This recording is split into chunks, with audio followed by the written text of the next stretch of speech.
Love the name. When he is on base, no pitcher is comfortable. So Victor Scott II, learn that name going forward.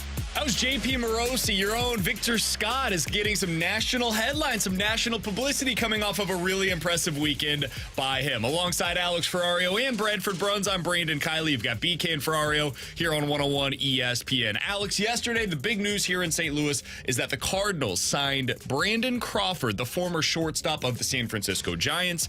Now, you may be wondering to yourself, what does that have to do with Victor Scott? Well, that signing was a reaction to the shortstop market moving while the Cardinals are uncertain at best, I would say, about Tommy Edman's availability for opening day. Derek Gould wrote the following yesterday in the St. Louis Post-Dispatch. Quote, Edman continues his recovery from offseason wrist surgery, and there is concern within the organization that he may not be available for opening day. He is at least 2 weeks away from game action because it's not yet clear when he's going to face pitching. So, with Edman uncertain at best for opening day, they need to go out and add insurance at shortstop for Mason Wynn. Makes a lot of sense. So now the attention turns to center field, the position that Tommy Edman was supposed to be your entrenched starter at. Well, Dylan Carlson is certainly the most likely option in center. But Victor Scott's starting there again today. Ollie Marmol was asked earlier, hey, what is the expectation, the importance of putting Lars Nootbaar into center field to get him some reps in doing so? And he said, that's not a priority for us. We're not really under any pressure to put Lars in center. He's our opening day left fielder. That's where he's going to get his reps in spring training. Makes a lot of sense, especially if you as a manager, you as an organization, believe there is an opportunity for Victor Scott to break camp with the opening day club. Alex, what do you think, if anything, could force Victor Scott's way onto the opening day lineup? He is, by the way, batting ninth for the Cardinals today in their game against the Red Sox. I hate to be the Debbie Downer, but kind of my role, I guess, with the Cardinals. I don't think there's anything he can do, especially from what Katie said yesterday in terms of Victor Scott being a part of this team resembling Mason Wynn. And we all remember how the Cardinals went with that. They wanted to take their time. They wanted to wait until they felt it was ready. They pushed through with Paul DeYoung. They had Tommy Edman there a little bit. Heck, they were using Taylor Motter in the shortstop position because they didn't want to rush Mason Wynn.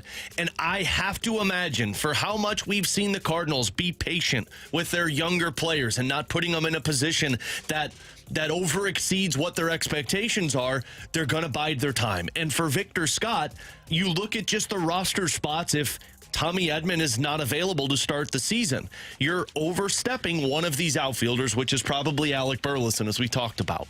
That means if you want to put your name above Alec Burleson's to make this roster and be the guy that would start, because look, if Victor Scott makes the team, he's starting. He's not sitting. Your offense is going to have to be better than Alec Burleson in spring training. But even then, I still would see the Cardinals say, look, he's 23 years old. By the All-Star break, we know he's going to be up here, but let's not rush him. Let's just put Dylan Carlson there, Jose Fermin at shortstop, and bide our time. So I think you're right in terms of what they will do.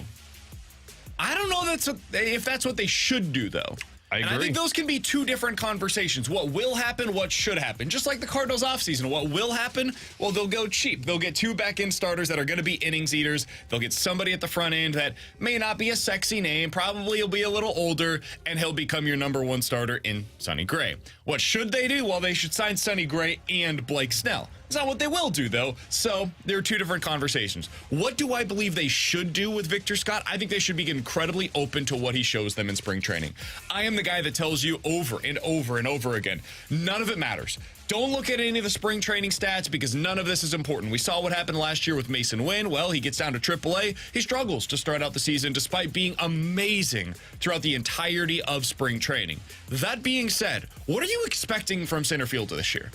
Like, let's have an honest conversation about what the Cardinals are hoping for from that position. Tommy Edman is not some juggernaut as a hitter in center.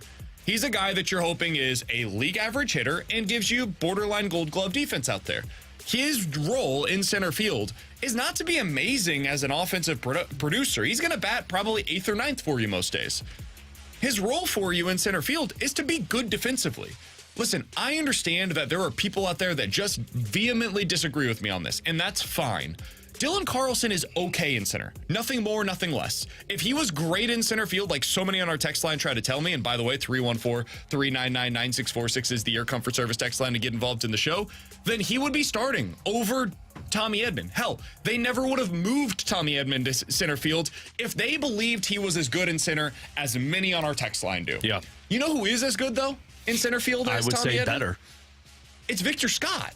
Every report, and I'm not going to be a fraud and tell you that I've been out here watching, grinding a bunch of Springfield Cardinals tape, but from every report that we have heard, he is tremendous as a defender. He has so much more value on the bases than anybody that the Cardinals have had on this team in 20 years. I mean, it's been a long time since you had somebody that has this kind of base stealing potential. So if you're not expecting a lot from that position offensively, because your top 7 is going to be something to the effect of Donovan, Goldie, Gorman, Arenado, Contreras, Gorman, Newbar, whoever I didn't say earlier, and then Jordan Walker. If that's your top 7, well, my bottom 2 is going to be Mason Wynn and then whoever's in center field. I don't need a ton from them offensively.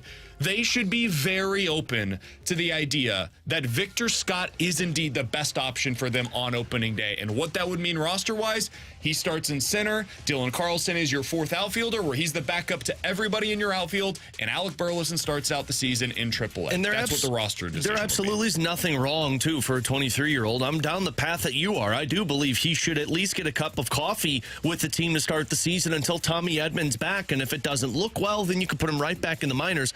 There's nothing wrong giving him a little taste of the majors and then going back and knowing what you're working for. The other factor into it, on top of the defense, we've already seen, and why people are talking about him, is his base running ability. He forces errors on the base path. And what does this team... You want him on the bases while you've got the top of your order coming up? Hell yes. I want him on the base when I know Donovan and Walker and Arenado and Goldschmidt and Gorman are coming up. He causes havoc on the base path. And last year we thought they were going to start stealing more bases. They didn't. Now you'll have Mason Wynn and Victor Scott in the lineup. I want those guys taking opportunities on the base path on a daily basis. That's the other reason, and frankly, a bigger chunk of the pie as to why I at least give him a chance if he impresses in spring training. I just don't see the downside.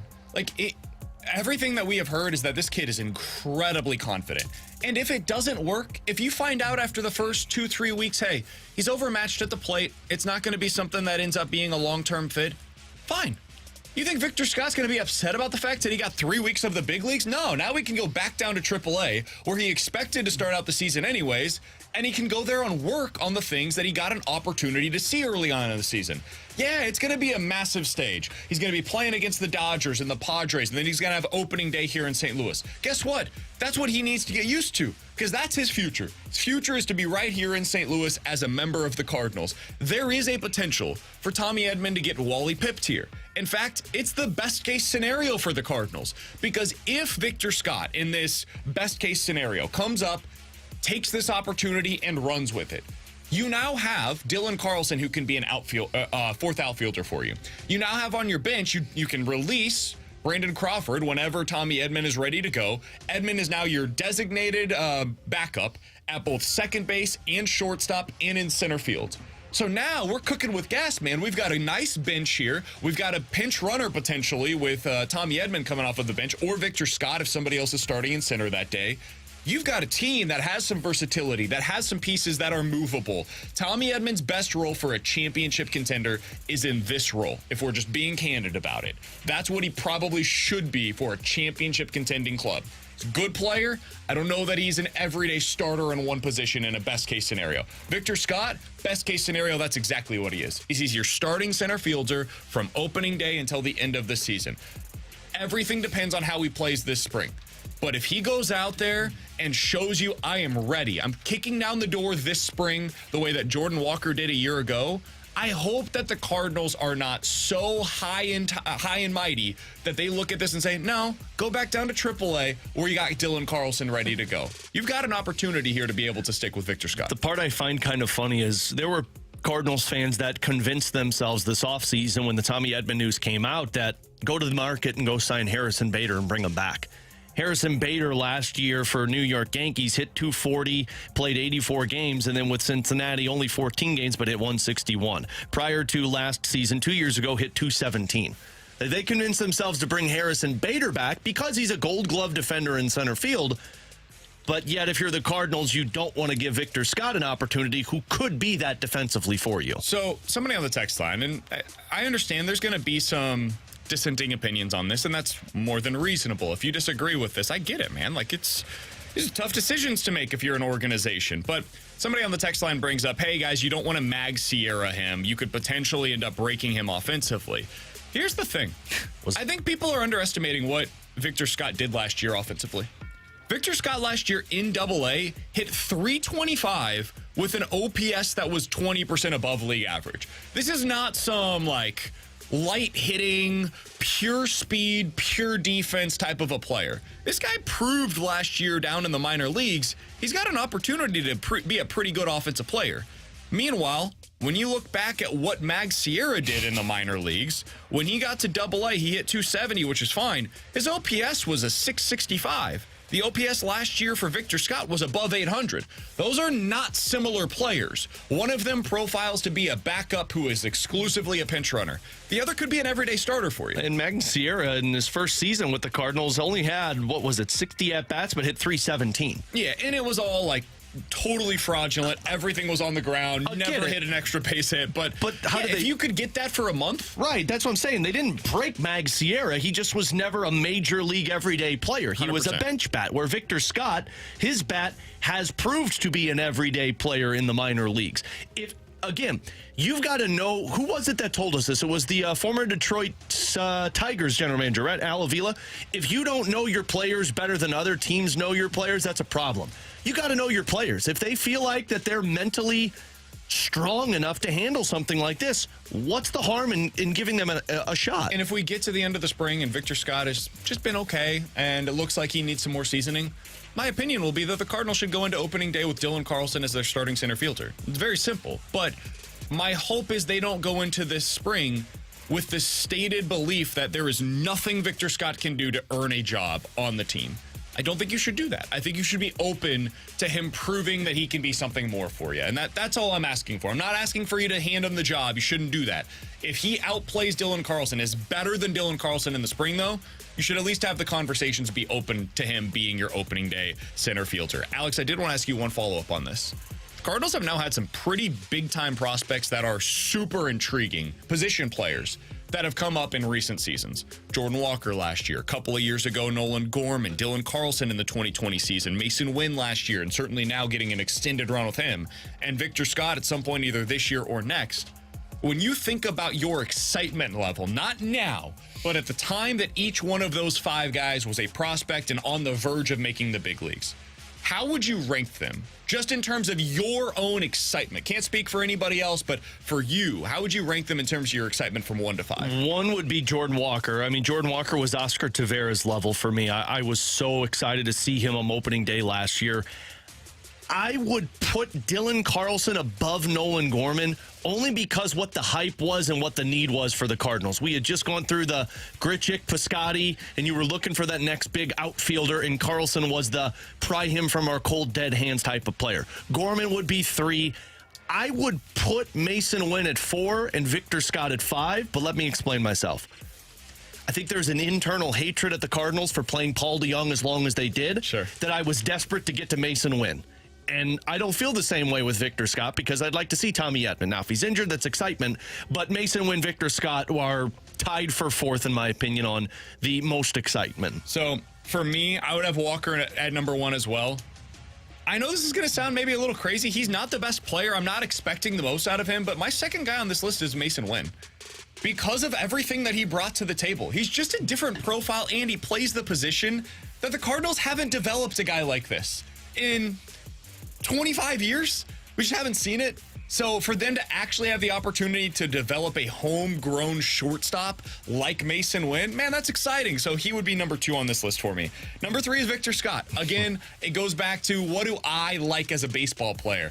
I look for dudes that are athletic, that are great defensively, that bring some contact and some base running to the table, specifically in center field. If you've got that, you're probably going to appeal to me as a baseball fan. So Victor Scott has all of those things in spades. I wanted the thump and the bat. That's what I was Nolan looking Gorman. for. Mm-hmm. Nolan Gorman for me would be number 4 on the list. Because while I enjoy it and it's something that is necessary, and as we get to our 20 most important Cardinals for 2024, boy howdy, do I have it as being necessary for the Cardinals. I was shocked by how high I had Nolan Gorman on my 20 most important Cardinals list. He's number 4 on me, though, in terms of excitement to watch. Yeah. And number 5 would be Dylan Carlson. Because every report that we heard was, yeah, this guy's going to be a good player. That was pretty much it. There's nothing that's like, this is an excellent trait that he has, where Walker is massive and looks different than other outfielders that you've seen at the big league level. Mason Wynn has an elite level arm. Victor Scott is maybe the fastest pure runner in the sport of baseball. Nolan Gorman has power from the left side that very few are able to have at that age. Dylan Carlson's just good. That's it. Just a good baseball player. And so when I thought about what he could be at the big league level, don't get me wrong, I was excited to see him here, but it wasn't at the same level. I would have him as in a different category, honestly, as these other 4. It's Walker in one tier, Wynn and Scott in the next, then Gorman, then Dylan Carlson. You know what I learned about myself? I can't formulate my own opinions. I have to listen to John Mozeliak for their opinions. There you go. That's how I formulate it. He's Alex. That's Bradford Bruns. I'm Brandon Kiley. Coming up in about 15 minutes, we'll get to NFL quick hitters. Jeremy Rutherford said yesterday on the balloon party that he believes there is a 50 to 60% chance that Jordan Kyrou is traded before the end of his current contract. We'll talk to JR about that coming up at noon. But next, speaking of Jordan Kyrou, tonight is not the night that I'm looking for a response from that top line. I fully expect them to play better. That is not going to be what I judge them on, though. We'll tell you what we will judge them on next year on 101 ESPN. It's time for a DraftKings at Casino Queen Redbird Report on 101 ESPN. Hey everyone, it's Brooke here for your Redbird Report. There is a new Cardinal in town. According to multiple reports, the Cardinals are signing veteran shortstop Brandon Crawford. This comes after Tommy Edmonds' availability is still unclear following off-season surgery on his right wrist. Crawford will add depth and insurance behind rookie shortstop Mason Wynn. He spent his entire 13-year career with the Giants, where he was a 3-time All-Star, 4-time Gold Glover, and a Silver Slugger winner. Your Redbirds are back in action today, facing the Red Sox. First pitch is at 12:05. Sonny Gray will take the mound, making his first start in a Cardinals uniform. The Redbird Report is presented by DraftKings at Casino Queen. Play, stay, dine at DraftKings at Casino Queen.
St. Louis. It's BK and Ferrario, live from the Car Shield studio on 101 ESPN.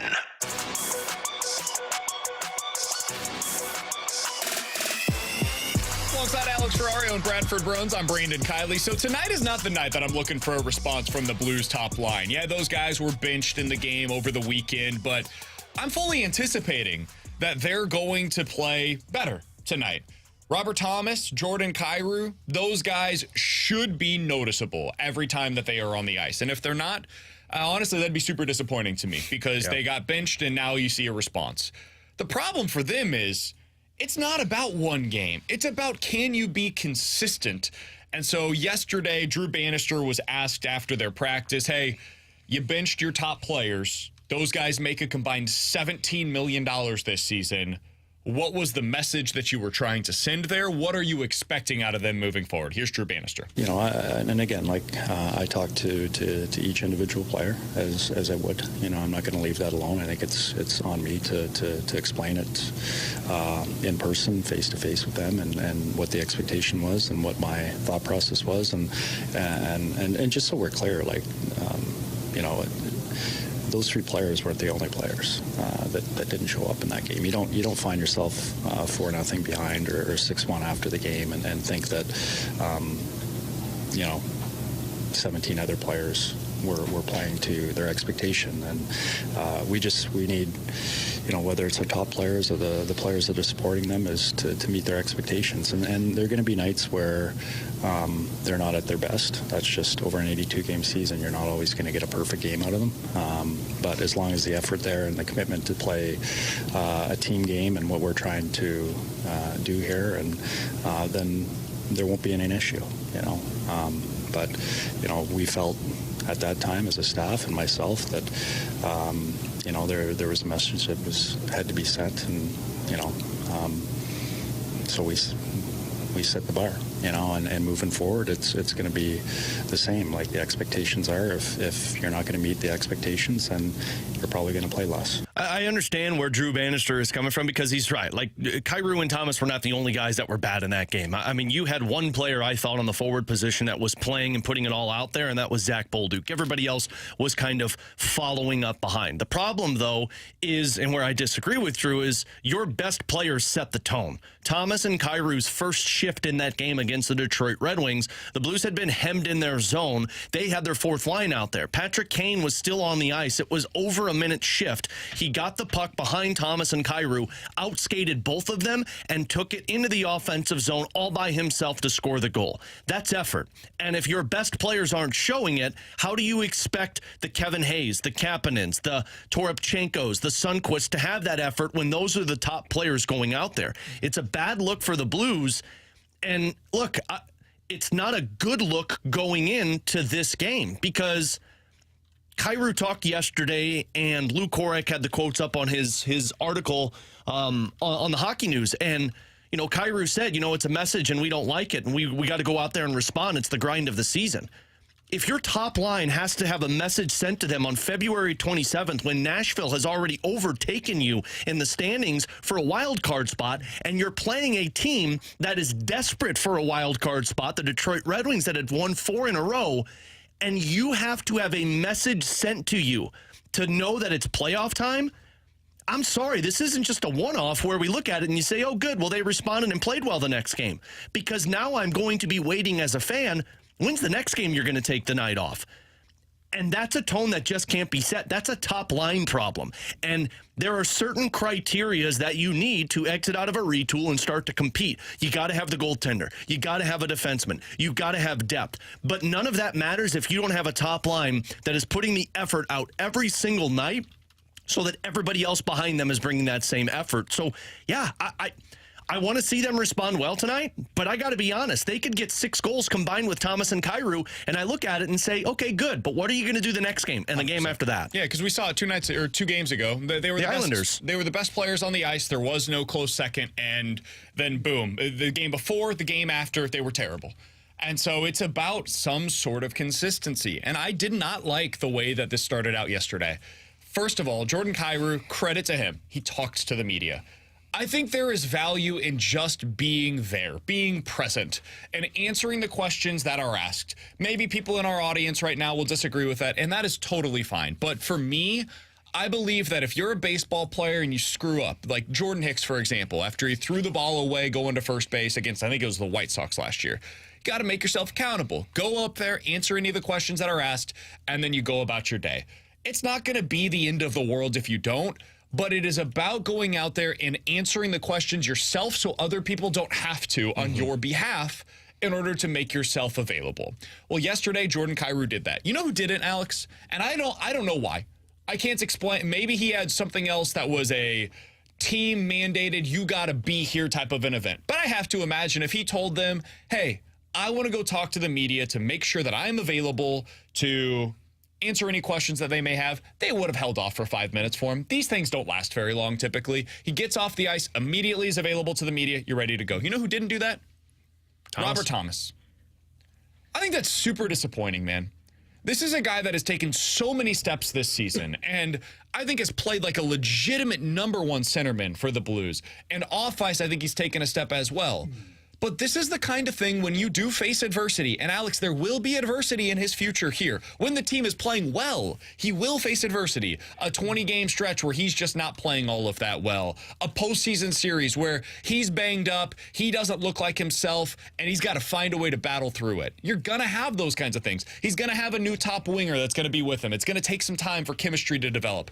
And when that's happening, how do you respond? Well, he faced adversity coming off of that game against Detroit. I'm very curious to see what it looks like on the ice, but off of the ice, that's not the kind of thing that I was expecting out of Robert Thomas. I would have thought that situation would have been flipped, or Jordan Kyrou didn't make himself available and Robert Thomas did. And I found it to be really disappointing yesterday when that wasn't the case. Especially because we applauded Robert Thomas after that New York Islanders game, talking about the leadership that he showed, to where he was talking about Jordan Kyrou and the fact that he used the words hard work pays off.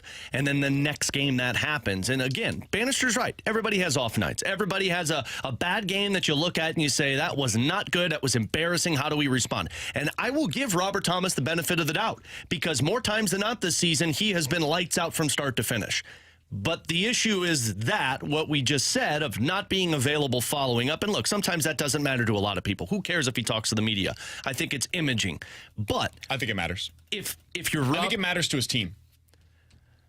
Yeah, I think guys on the team see it and they respect it when you do it. I think it's you're something that absolutely Braden correct. Shin would have absolutely done. Ryan O'Reilly absolutely would have done. Jake Neighbors absolutely would have done. Guys that have or will wear the C for this team, and Robert Thomas wants to be one of those players. Well, if you want to be that guy, this is something. I understand if you listening right now do not agree with anything I'm saying, and that is totally valid. There are different ways to view this. I'm telling you from everything that I've heard from guys that have played the sport, that are around the sport, it matters to them. It matters when you don't talk to the media. What? It mattered when Vladimir Tarasenko rarely made himself available. It mattered previously when Kyrou rarely made himself available, because other guys have to answer for the questions that you are not answering. Well, and Shen had to answer those questions following the game, and you heard it sounded a little frustrated. But let's go back to the Tampa Bay Lightning game, where Drew Bannister did this exact same thing to Pavel Buchnevich. And guess who spoke following that game? Pavel Buchnevich. He said, I was terrible. I deserved to be benched.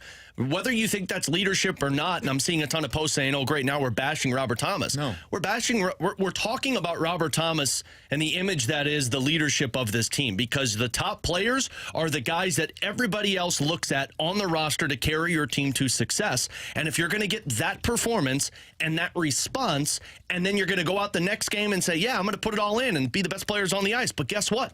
Tomorrow, when they take on the Edmonton Oilers, what if they disappear? That message gets stale to everybody else in that locker room. It is a small thing to us on the outside, but it matters to those on the inside.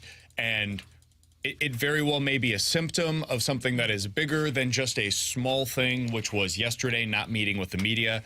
But I do think it matters. And to me, it showed a moment of Robert Thomas not meeting that moment.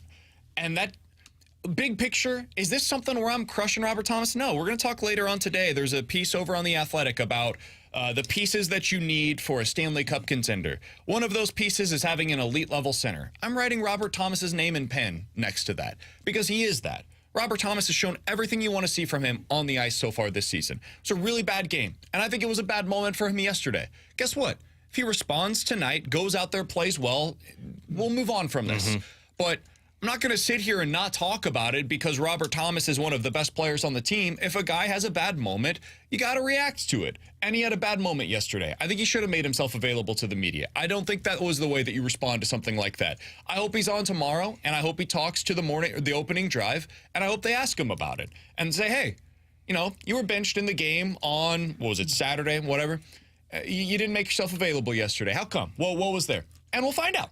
We'll find out why he wasn't available to the media yesterday. But we can move on from there. I'm not trying to make a mountain out of a molehill. A week from now, is this going to be a big deal? No. But if a month from now we're still talking about some of these kinds of things, yeah, this will be something that we look back on and say, that was weird. Well, one more I'd like to respond to on the text on Air Comfort Service text line 314-399-9646. Someone said, then if Schenn didn't play well, why didn't the captain go out there and talk about not playing well? He did.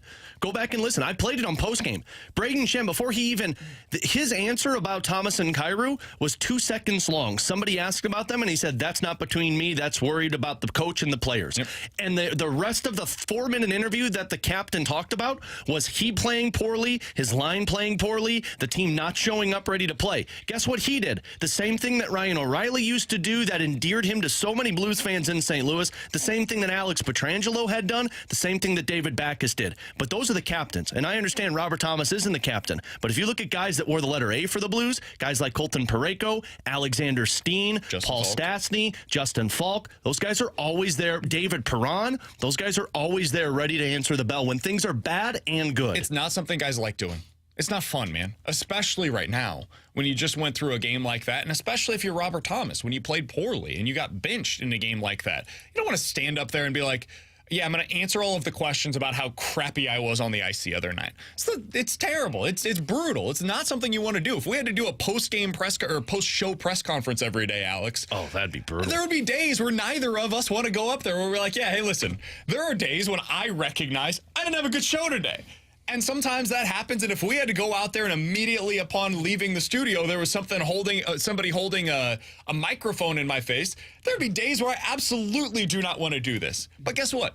It's part of the job. Yeah. And so if you're Robert Thomas and you want to be the number one center, you want to be a future captain of this team, you want all of the accolades, you want all of that, this is unfortunately, for better or worse, something that comes along with it. And somebody on our text line from the 314 brought up something that it did remind me of. It said it reminded me of when Toropchenko had to speak after that clunker of a game last season and nobody else was made available. 100%.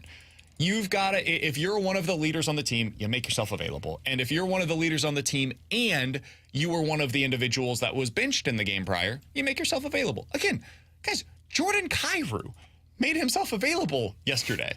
Jordan Kyrou does not enjoy talking to us. Like, I'm very confident in saying that. Understandably so. Yeah, sure. But it's not something that he enjoys doing. So if he's making himself available, I wish Robert Thomas would have. That's it. Blues back on the ice tonight on the road at Winnipeg, a game that I would assume will be played in front of at least 5,000 fans. Maybe. They are having a rough go of it up there in Winnipeg when it comes to their attendance. It is something that has become a national spotlight for the NHL. They've got to get this thing figured out. But the Blues trying to get it figured back out on the ice. Pre-game with Alex starts tonight at 6 o'clock right here on your home of the Blues, 101 ESPN. Coming up next, we're going to dive into some NFL quick hitters as the NFL has a bunch of coaches and general managers that are being made available right now at the NFL Combine. We'll get into some of the biggest news and notes coming out of that next year on 101 ESPN. Blues hockey is on 101 ESPN, and BK and Ferrario have you covered. Tune in every Friday from 11 a.m. to 2 p.m. for the latest Blues news as BK and Ferrario broadcast live from the E&B Granite Studios at the Centene Community Ice Center. Brought to you by Bud Light for the fans on game day and by E&B Granite, Bernie Federko's only choice for granite countertops, cabinets, and flooring. Alex Ferrario with you to talk about my dentist, 100 West Dental. You might be in the market for a new dentist, looking for somebody that, I don't know, gives you a little bit of peace of mind when you go to the dentist. And look, it's something that you think you have until you actually go to the dentist that provides that for you. And when you get it, it's when you walk in the building at 100 West Dental, a brand new office. Patient experience is so important. You sit down, you're comfortable. You have that welcoming attitude from the dentists and the specialists that are there. And you've got Dr. Dr. Pryor, who's available always for you. He's always talking with you. You can even do online consultation with him to talk about your teeth, your overall health, your expectations, and talk about the up-to-date technology, including a digital scanner that they have for Invisalign. If you've been thinking about Invisalign, well, if you mention my name, Alex Ferrario, you get $1,000 off an Invisalign package. And what it is, it's a digital scanner that shows you the simulation of what your teeth will look like when you go through it. So they've got that for you, and they've got something I call preventative procedure, making sure they're taking care of you and your mouth for the long run. Schedule it today, 100westdental.com. Get with the best at 100 West.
Catch the Balloon Party with Tim McKernan and Action Jackson. Weekdays from 10 to 11 a.m. on 101 ESPN. The fastest hour of sports radio is driven by Munganast and Burkhardt Alton Toyota. 101 ESPN Sports Center.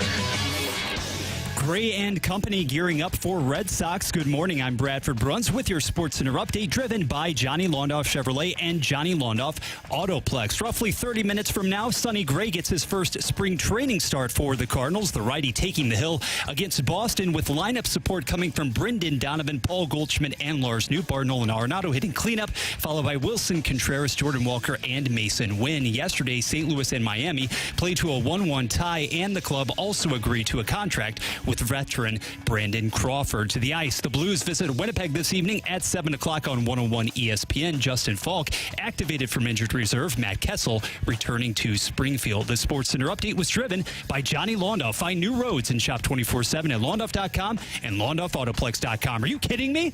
Giving you the picture, the real big St. Louis sports picture. It's BK and Ferrario, live from the Car Shield studio on 101 ESPN.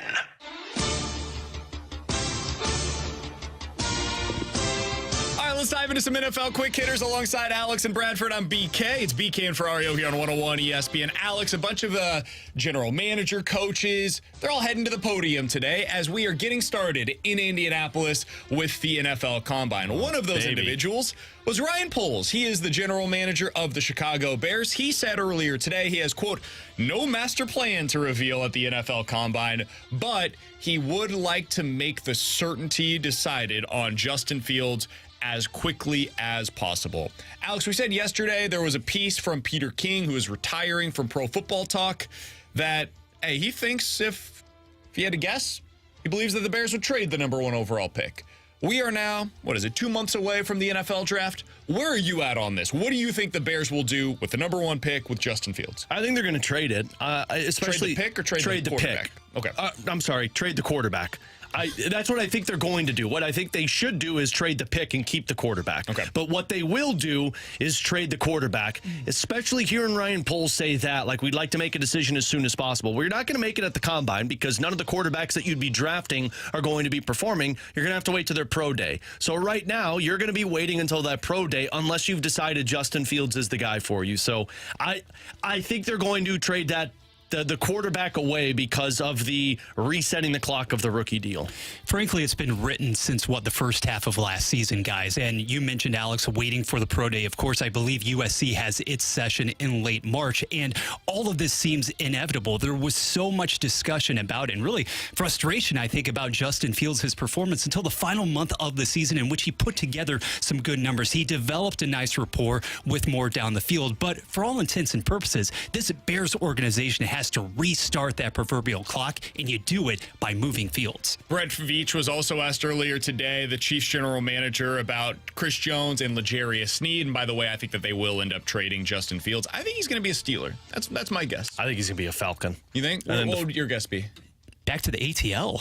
Familiar with that area? Okay. Yeah. Makes too much sense. So we got 1 Pittsburgh, 2 Atlanta's. Brett Veach, the Chiefs general manager, was asked about re-signing Chris Jones and/or L'Jarius Sneed, their top 2 premier free agents. He said, quote, we do have 1 franchise tag, and I anticipate that we will probably use it. Alex, Chris Jones' franchise tag would be $32 million. L'Jarius Sneed's would be $19 million. Who do you think that the Chiefs will use it on? $32 million, $19 million. I'm going to go with the $19 million. I think the $32 million player is going to get a longer-term contract, especially after hearing his shout-out at the Super Bowl. Felt like the deal was already done and his agent was pissed off. But, yeah, I think Sneed's going to get that franchise tag. You get 1 more year of that, and then you move on from him. But Chris Jones is going to be the one that gets locked up. Yeah, there's no chance they go down this road again with Chris Jones in that department. It does seem as if you're able to get Jones locked in, Sneed, for a transitional standpoint there, he's really the captain of your secondary. You can make it work for at least another year, and then, boy, my goodness, think about that. I think they know what is at stake. Man, they got the chance to get 3 straight. No team has ever done that in the history of the Super Bowl, and they could do it this upcoming season. I think they're going to franchise tag L'Jarius Sneed. Maybe they trade him, but I think it's more likely he just plays on that this season. And I think they're re-signing Chris Jones. Brett Veach was also asked about Chris Jones specifically, and he said, quote, both parties want to get something done. He added that after week 1, when he sat out, the two started having more conversations, and it sounds like they're closer to the same page now than they were at this point last year. So I think both are going to end up being back in Kansas City. A guy that I do not expect back with his current team is Russell Wilson. The Broncos general manager was asked earlier today about the possibility of trading Russell Wilson, and he said, quote, "No team is called about that," end quote. Alex, I'm not surprised, considering what his contract is currently, that nobody is interested in trading for Russell Wilson. But I do his contract, how about his talent currently? Sure. I do believe that there will be a team that signs Russell Wilson this offseason as a starting quarterback. I think he will start for somebody in 2024. Do you think that team has any chance at having success with him as their starting quarterback, Alex? I think the Vegas Raiders are the team that is going to sign him, and I don't see that having success. Maybe Antonio Pierce gets a little extra juice out of that squeeze that is Russell Wilson, but if their team's going to be successful based off of their defense more than their quarterback. But I think Russell Wilson's a liability, so anywhere he goes, he's going to probably cost you 5 to 6 wins. Yeah, I don't know if Russ would make Devontae Adams demonstrably more happy than even O'Connell for that matter. He's gone no matter what. It doesn't matter. Think about the way that Denver honestly performed the games in which the Broncos had a fair amount of offensive success down the stretch before the benching, before the controversy. In a lot of different ways, I would contend that Sean Payton kind of disempowered Russell Wilson or scaled back some of the dynamic qualities that you saw in recent years. He's not the same guy. Everybody understands that. It was a very basic version of that offense that Wilson was allowed to run. So, if you are the Pittsburgh Steelers and you don't get Justin Fields, as I mentioned earlier, what do? Because you don't have a pick where you can get one of the top quarterbacks in this year's class. Now, you could wait and get one of the guys that falls, right? I was going to say, Penix or Nix are going to be Michael great. Penix Jr., maybe you're able, if something weird happens, J.J. McCarthy ends up dropping the Michigan quarterback and he comes and falls into your lap. But Alex, if you're them, realistically speaking, the quarterback that falls to you is probably not going to be ready to start this season. I don't think Kirk Cousins is leaving Minnesota. I think he's going to be back there. Earlier today, their head coach said he believes that Kirk Cousins wants to continue to be in Minnesota.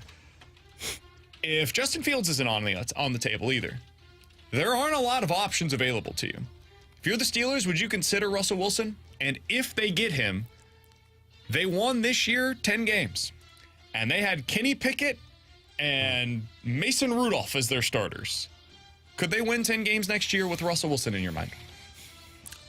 I can't count it out if they could, because Mike Tomlin always seems to find a way to win 8, 9, 10 games and be fine. Would you rather have Russell Wilson or Ryan Tannehill if you're Pittsburgh? Russell Wilson. See, that's a really tough one for me, because I think I would rather have Russell Wilson, but for Russell how much Wilson wasn't as bad last year as we claim him to I don't be. think it was the wasn't play. good. I don't think it's the play on the field that's a problem. I think he's a disaster Totally off fair. of the field, and that's a problem for a quarterback. Where at least if I get like a Ryan Tannehill, who might be cheaper than Russell Wilson, at least he's not a head case off of the field. That is a more than reasonable opinion. And Pittsburgh's, the only way they're winning football games is their defense. Like, you get a quarterback that could just do enough, you're fine. Exactly. Do you need a head case? That's my question with Russell Wilson. It's a fair point. I think they would win 10 games with Russell Wilson as their starter. I think Russell Wilson is better than Kenny Pickett. I think he is better than Mason Rudolph. There are off-field stuff, and we know their receivers have some off-field stuff as well. And I'm not talking about, like, going and breaking the law or anything, but they're hotheads. Their wide receivers are hotheads on the field. That doesn't match well with Russell I think it would Wilson. be a combustible situation. But, man, I trust Mike Tomlin. I do. Yeah. And if he brought in Russell Wilson and he had to manage Russell Wilson, you know who else wasn't particularly liked a lot of the time? Ben Roethlisberger. And guess what? He got a whole hell of a lot out of Ben Roethlisberger. So if the Steelers ended up with Russ, I think they win 10, maybe 11 games in this upcoming season and find a way into the playoffs, despite me not thinking that Russell Wilson's all that great. Alex, you raise an interesting point, and you raise an interesting name for that matter, too, because with whom did the new OC Arthur Smith previously work? None other than Ryan Tannehill. And that system, that really the premium there on the play action in Tennessee for a bit, it worked well for Tannehill. You think back to when Wilson had a lot of success in Seattle, some of that action also came off of play action, but he has been decidedly worse in that department. Just back in 2022, BK, he actually had the worst play action pass effectiveness rate among all starting quarterbacks. So that's something to consider. It's not good. He's got some issues to say the least. Bring him home. Coming up in 15 minutes, we're talking to Jeremy Rutherford. He's the Blues insider for The Athletic. He said yesterday on the balloon party, 50 to 60% chance that Jordan Kyrou is traded before the end of his contract. We'll ask him about that coming up here in just a little bit. But coming up next, 314-399-9646 is the Air Comfort Service text line. And The Graveyard, the YouTube chat, is available for you as well. YouTube.com/101 ESPN STL. Questions and answers next year on 101 ESPN. From the opening drive, the balloon party, BK and Ferrario, to the fast lane and more. If you missed anything on 101 ESPN today, get caught up with all the shows and 101 podcasts at 101ESPN.com or on your 101 mobile app. Driven by Dobbs Tire and Auto Centers.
Alex Ferrario with you to talk about my friend and insurance agent, Tracy Bibb. Look, you've heard me talk about us having a third baby soon, and that means we got to start looking at upgrades for a vehicle, looking at a minivan. And when I do that, when we have those conversations, the person I'm calling is Tracy Bibb to make sure that the prices aren't going to go sky high. Do I need to shift my my thought process on a new vehicle purchasing, making sure that my insurance isn't going to go through the roof? And what I love about Tracy, she's always available for that. She's always available to talk to you and answer your questions about your vehicle, about your home, about the insurance, or when something happens. And something will happen. They preach. It's not a matter of if, it's when. And when it does, you need that customer service with your insurance rep. So give Tracy a call today. Tell her I sent you Alex Ferrario, and they will give you a free non-committal quote. She'll walk you through everything on what you need to switch over with Tracy and her team. 314-328-4260. It's no fib. You're always in great hands with the Bibb.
BK and Ferrario are asking their listeners to try and beat the Blues during their weekly special giveaway. Random selected listeners will compete to score a signed Blues puck and a pair of tickets to a Blues home game. The Beat the Blues weekly giveaway with BK and Ferrario is powered by Comfort Experts, your independent American Standard heating and air conditioning dealer. Learn more now at 101ESPN.com. Hear every St. Louis Blues game right here. WXOS HD1 East St. Louis, 101 ESPN. We're right back to more of it. It's BK and Ferrario, live from the Car Shield studio on 101 ESPN.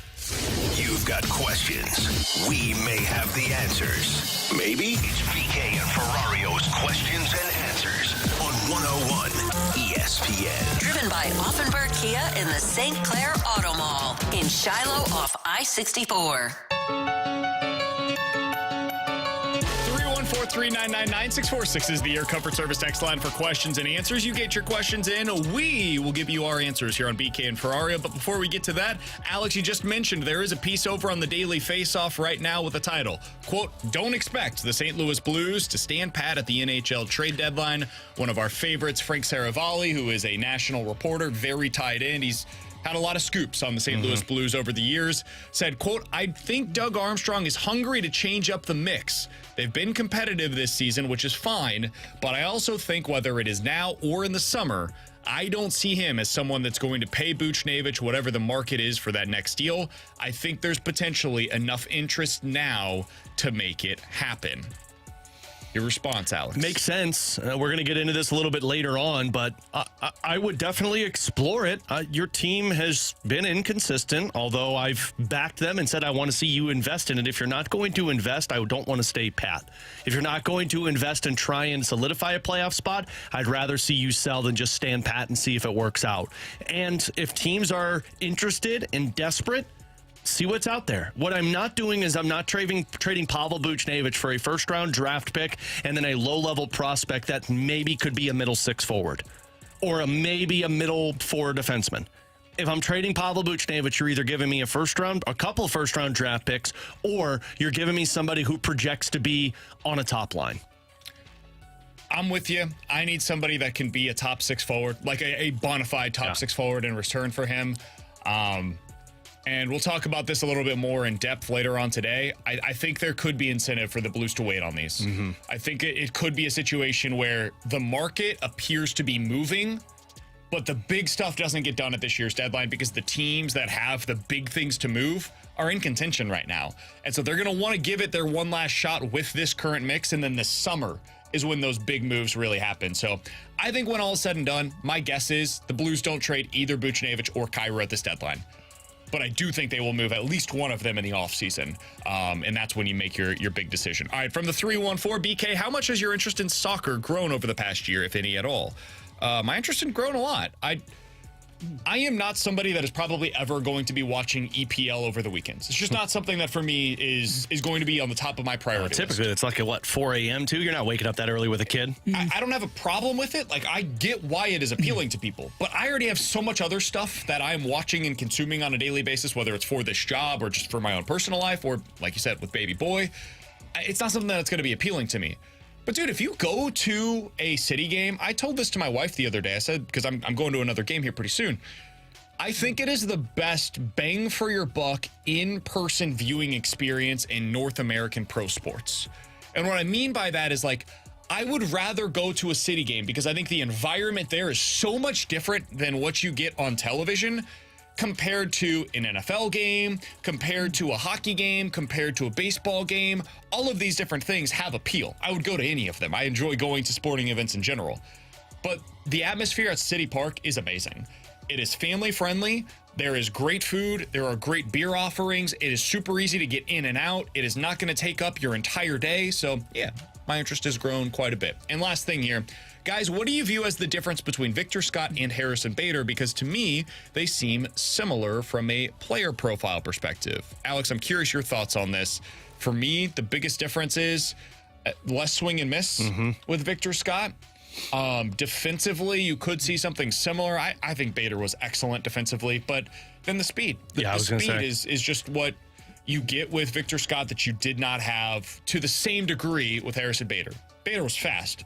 Victor Scott is considered to be maybe one of the fastest players in all of baseball. You don't get 94 stolen bases in one full season of minor league baseball and just act like, yeah, it's probably right where Harrison Bader is. That's what it is. I mean, the speed is vastly different than Harris and Bader. You said it best. Like, Bader was fast. Victor Scott is one of the fastest players in baseball, or could be. But I also, the contact was the first thing that I saw also. I mean, it's not a guy that's going up there free swinging, looking for the power. He's very meticulous at the plate, at least in some of the videos that I've seen on social media of his plate approach, and at least through spring training for a couple. We didn't necessarily think about Bader this way, but he was more power, less on base. Victor Scott is more on base, less power. That's probably the biggest difference. And if you're stealing 94 bases in a season, I want you on base. 100%. Coming up next, Jeremy Rutherford, Blues insider for The Athletic, here on BK and Ferrario. Blues for Kids will host its annual après-ski casino night, presented by United Fruit and Produce on Thursday, March 14th at Enterprise Center. General admission tickets and a limited amount of VIP packages are on sale now, with all proceeds benefiting St. Louis Children's Hospital. Join Blues players, coaches, and broadcasters for a stylish and fun night supporting a great cause. Must be 21 or older to attend. Get more details on the Blues for Kids après-ski casino night now at 101ESPN.com.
The Shamrock Shake is back for a limited time, and the McDonald's app is my lucky break on a Shamrock Shake. I can save 25% of my entire order at $5 or more, like a Shamrock Shake made with creamy vanilla soft serve. I can also save on a Big Mac, fries, and Oreo Shamrock McFlurry, and other faves. Save 25% off $5 or more exclusively with mobile order and pay in the McD app. Ba-da-ba-ba-ba.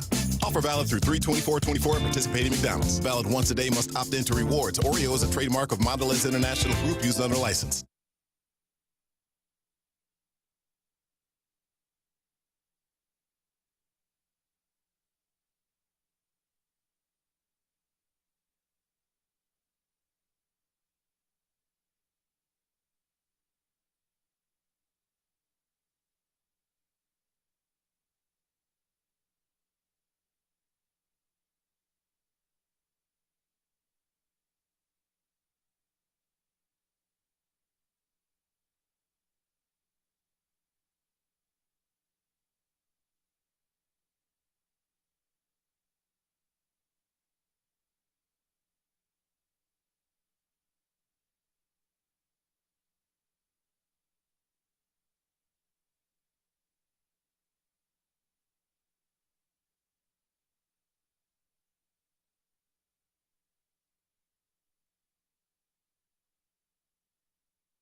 Tiger fans, don't miss any of the Mizzou men's basketball action this season at Mizzou Arena. Tigers host some of the nation's top matchups, and we need you to help us create the best home court advantage in the nation. With multiple upgrades to Mizzou Arena, you won't want to miss the best show in town. This place is special, and you make the difference. Tickets are...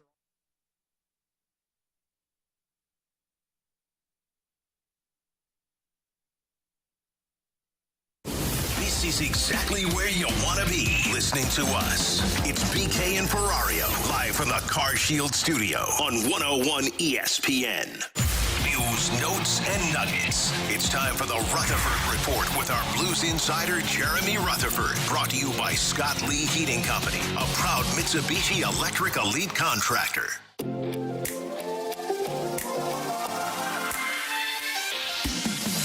let's go out to the 101 ESPN hotline to be joined by the Blues insider for The Athletic. His name is Jeremy Rutherford. You can follow him on Twitter at JP Rutherford, one of the best in the business. And yesterday, he was on with the Balloon Party talking about what the future holds for this Blues team, this roster, and specifically with Jordan Kyrou. JR, we appreciate the time as always, my friend. I was listening to that, and it took me aback a bit. Maybe it shouldn't have, but you said, hey, 50 to 60% chance that you think Jordan Kyrou ends up being traded by the Blues. Can you add a little bit of context to that? What's informing that for you?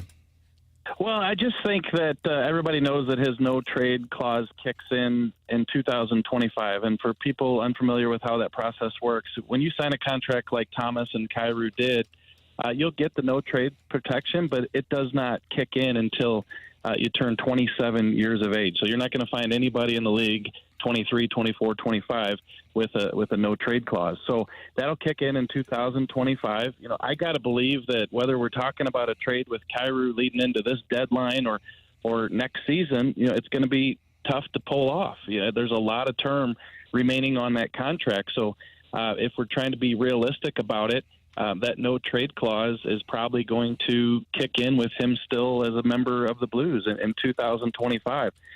So Tim asked me, you know, what do you think the odds of him being traded are? And I said, well, you know, 50% before that no trade clause kicks in. I think you have to give it that just because of the situation here in St. Louis with him and perhaps needing a change of scenery.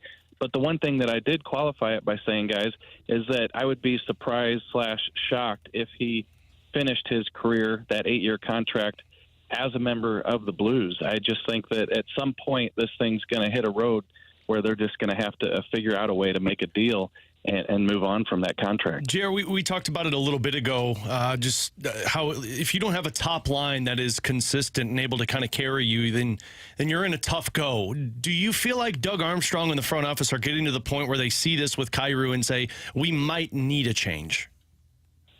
Yeah, and, you know, it's the one thing is I try not to react after a situation like we saw a couple days ago with the benching. I mean, let's hypothetically say he had a hat trick in Detroit. Are we having this conversation? But the big picture, which is what Doug Armstrong always says that he's looking at, you know, he's famous for the 35,000-foot view, is that it's too inconsistent. Like you guys were saying earlier, you know, Kyrou or Thomas could have a hat trick tonight. And with Kyrou especially, do you say, okay, well, you know, he's on the straight path here? No, that's not the case because we've seen that within this last week where, you know, it wasn't the way that things went. So I just think that Doug Armstrong is too smart a guy to understand that something is going to have to happen at some point if it doesn't click for Kyrou, and I just don't see any signs of it clicking. And we're talking about somebody who's 25, not 19 or 28 years old. Jeremy Rutherford is our guest here on 101 ESPN. He writes over at The Athletic. You can follow him on Twitter at JP Rutherford. JR, it's always tricky to react to somebody else's reporting, but I am curious based on your own, and I've got something that I want to ask you about from Frank Saravalli. He posted a story a little bit ago that says, I think Doug Armstrong is hungry to change up the mix. They've been competitive this season, which is fine, but I also think whether it is now or in the summer, I don't see him as someone that's going to pay Buchnevich whatever the market is for that next deal. I think there's potentially enough interest now to make something like that happen, end quote.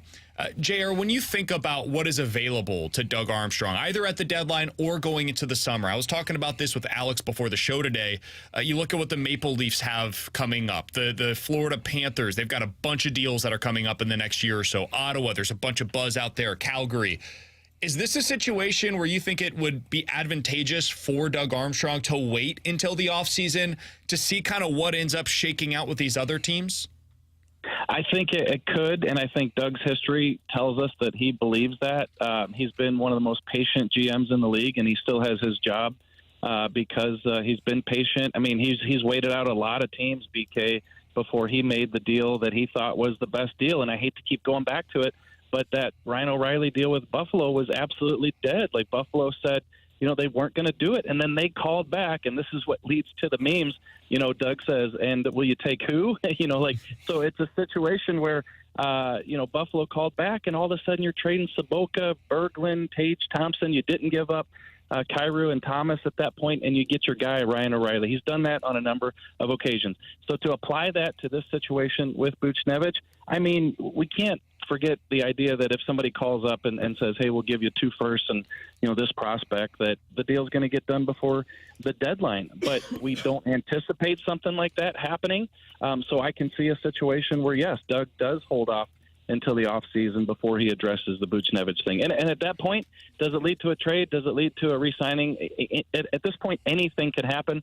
But what you read from Frank Saravelli, which is what we've been saying, for a while, I think, is that, of course, he sees that he needs to change this. He needs to improve it. That's what a retool is. Like, if the Blues were in a good position, they wouldn't be talking about being in a retool and needing to make these changes. So Doug certainly sees what's taking place and wants to make some major moves to get this thing turned around. So on that front, JR, when you look at where the Blues are at, and although I know that we're frustrated with a roller coaster of a season, I think it's a complete different type of frustration from what we were last season. If Doug is unable to trade Pavel Buchnevich and get something big in return or move on from Jordan Kyrou, it's hard to believe that they'd be able to come back with the same roster next season, correct? Well, yeah, that's correct. But I look at it like this, and I'll get to the question here, but that's what the retool is this thing is evolving for the next couple of years. And so when you bring in a Kapanen and you bring in a Hayes, you're trying to stay competitive. You hope that you can finish third, like Doug said. And then you go from there. You get into the next offseason. Okay, what do we need to do to change things around? So I completely understand your point, and I think every Blues fan listening wants this thing to be turned around next year, and wants that package for Buchnevich, or wants to keep him, or wants Kyrou to play better, or move him for this and that. Those types of things are going to happen. We just don't know how quickly Doug can make them happen, and what's going to be available. So, I agree with you, and I think that if those moves can't happen for whatever reason, you are looking at the same group of players coming back next year. But, that's why this stuff is so difficult. Things just don't happen overnight, and Doug has to have a dance partner to make those things work. Follow up with that, JR, because we're talking about the compete and the effort, words that Drew Bannister used yesterday talking about those top players. Should there be concern from a Doug Armstrong in terms of implementing a Jimmy Snuggerud at the end of the season if that's an issue for this team and those top players right now?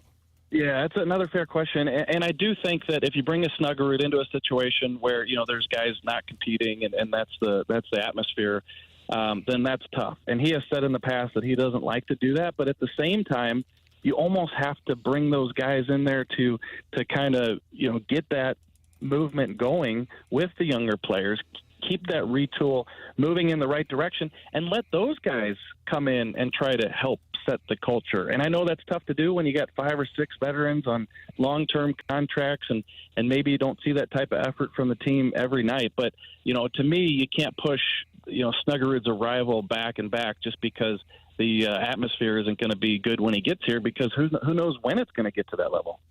JR, final question that I've got for you. There was the news yesterday that the Blues are expected to activate Justin Falk for tonight's game, and in a corresponding move, they decided to send down the right-handed defenseman Matt Kessel.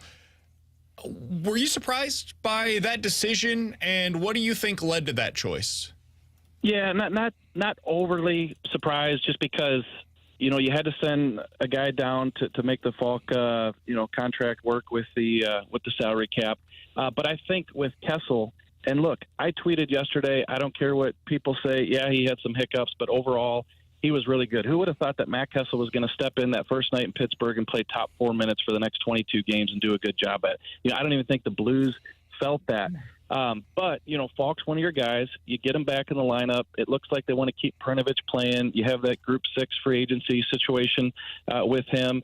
Are you playing Scandella because you got to keep him in the lineup, which he's been decent, by the way. But are you keeping him in the lineup because maybe he's on the move next week at the trade deadline? There's just so many different factors that I think we can focus on the Kessel, and he's playing well, and why would you send him down? But, past couple games weren't as great for him.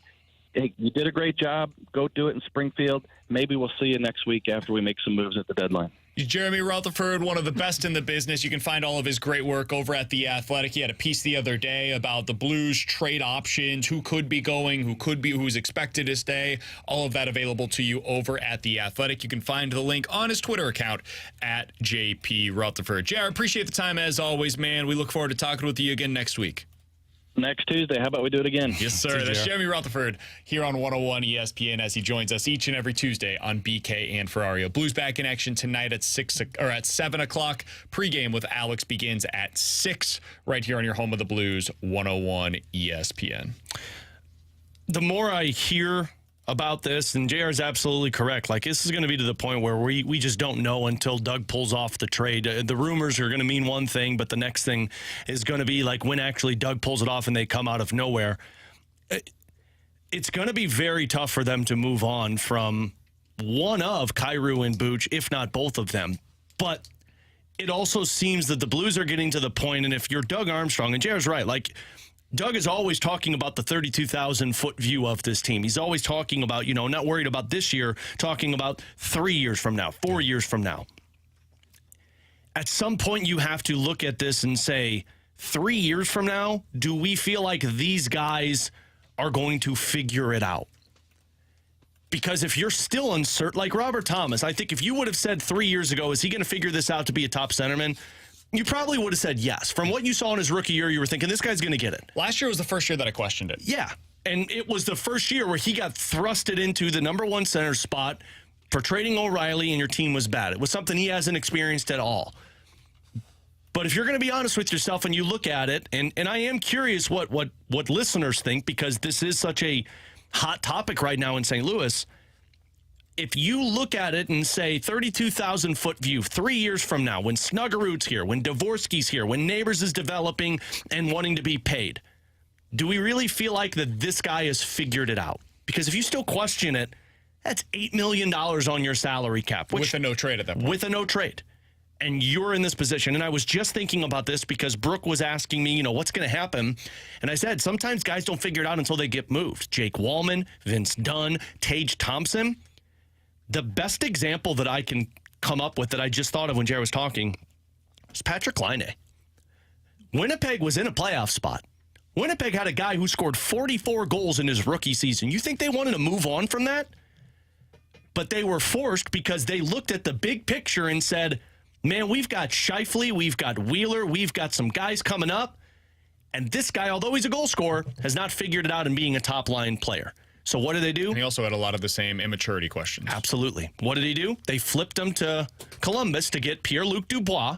He didn't work out, and they flipped that to get Gabe Vilardi, who has changed the outlook of this team. A bunch of other pieces. Yep. So for a lot of Blues fans that look at this and say, well, you can't trade Jordan Kyrou. It's an offseason. He's going to get 62 points. Get it. But I almost guarantee you Winnipeg Jets looked at it 5 years ago or 4 years ago and said, you can't trade Patrick Laine. But they had to, because he was not grooming into the top-line player that they drafted him for. Yeah, the other thing is, and you just mentioned this, it's not always point A to point B.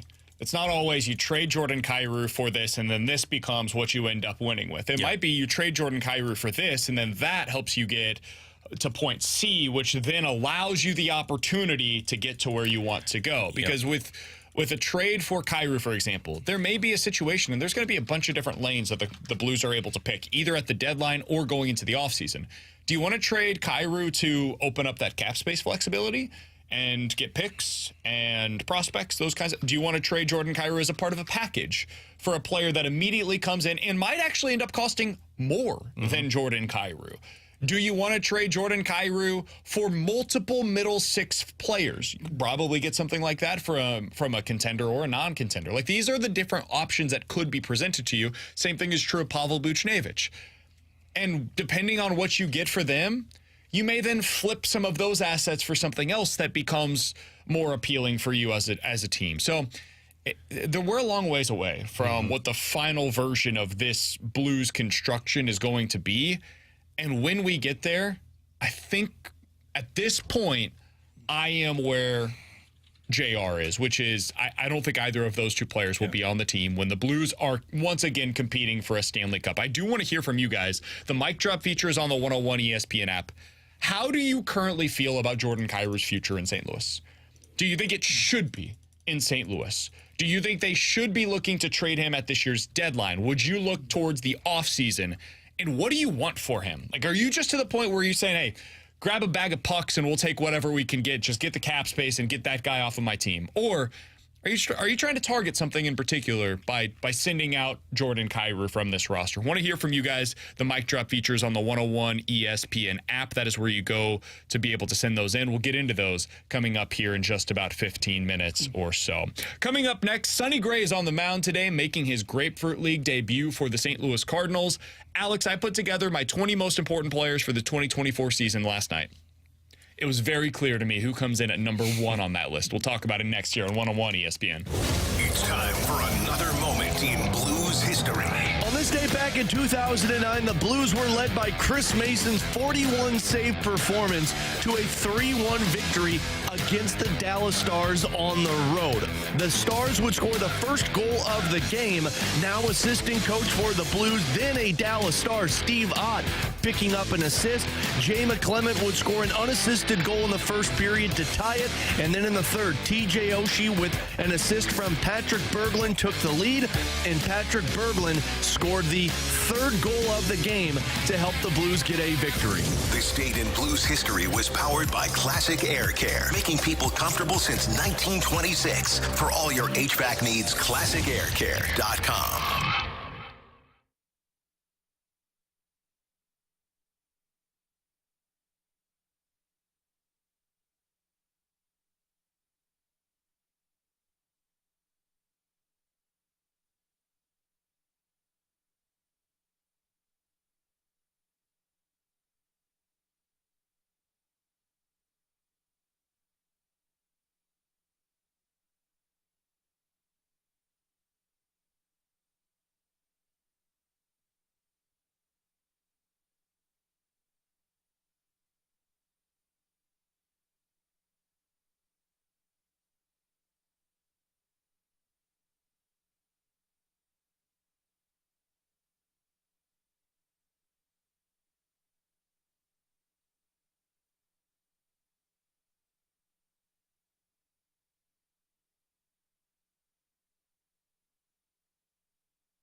They are St. Louis. It's BK and Ferrario, live from the Car Shield studio on 101 ESPN.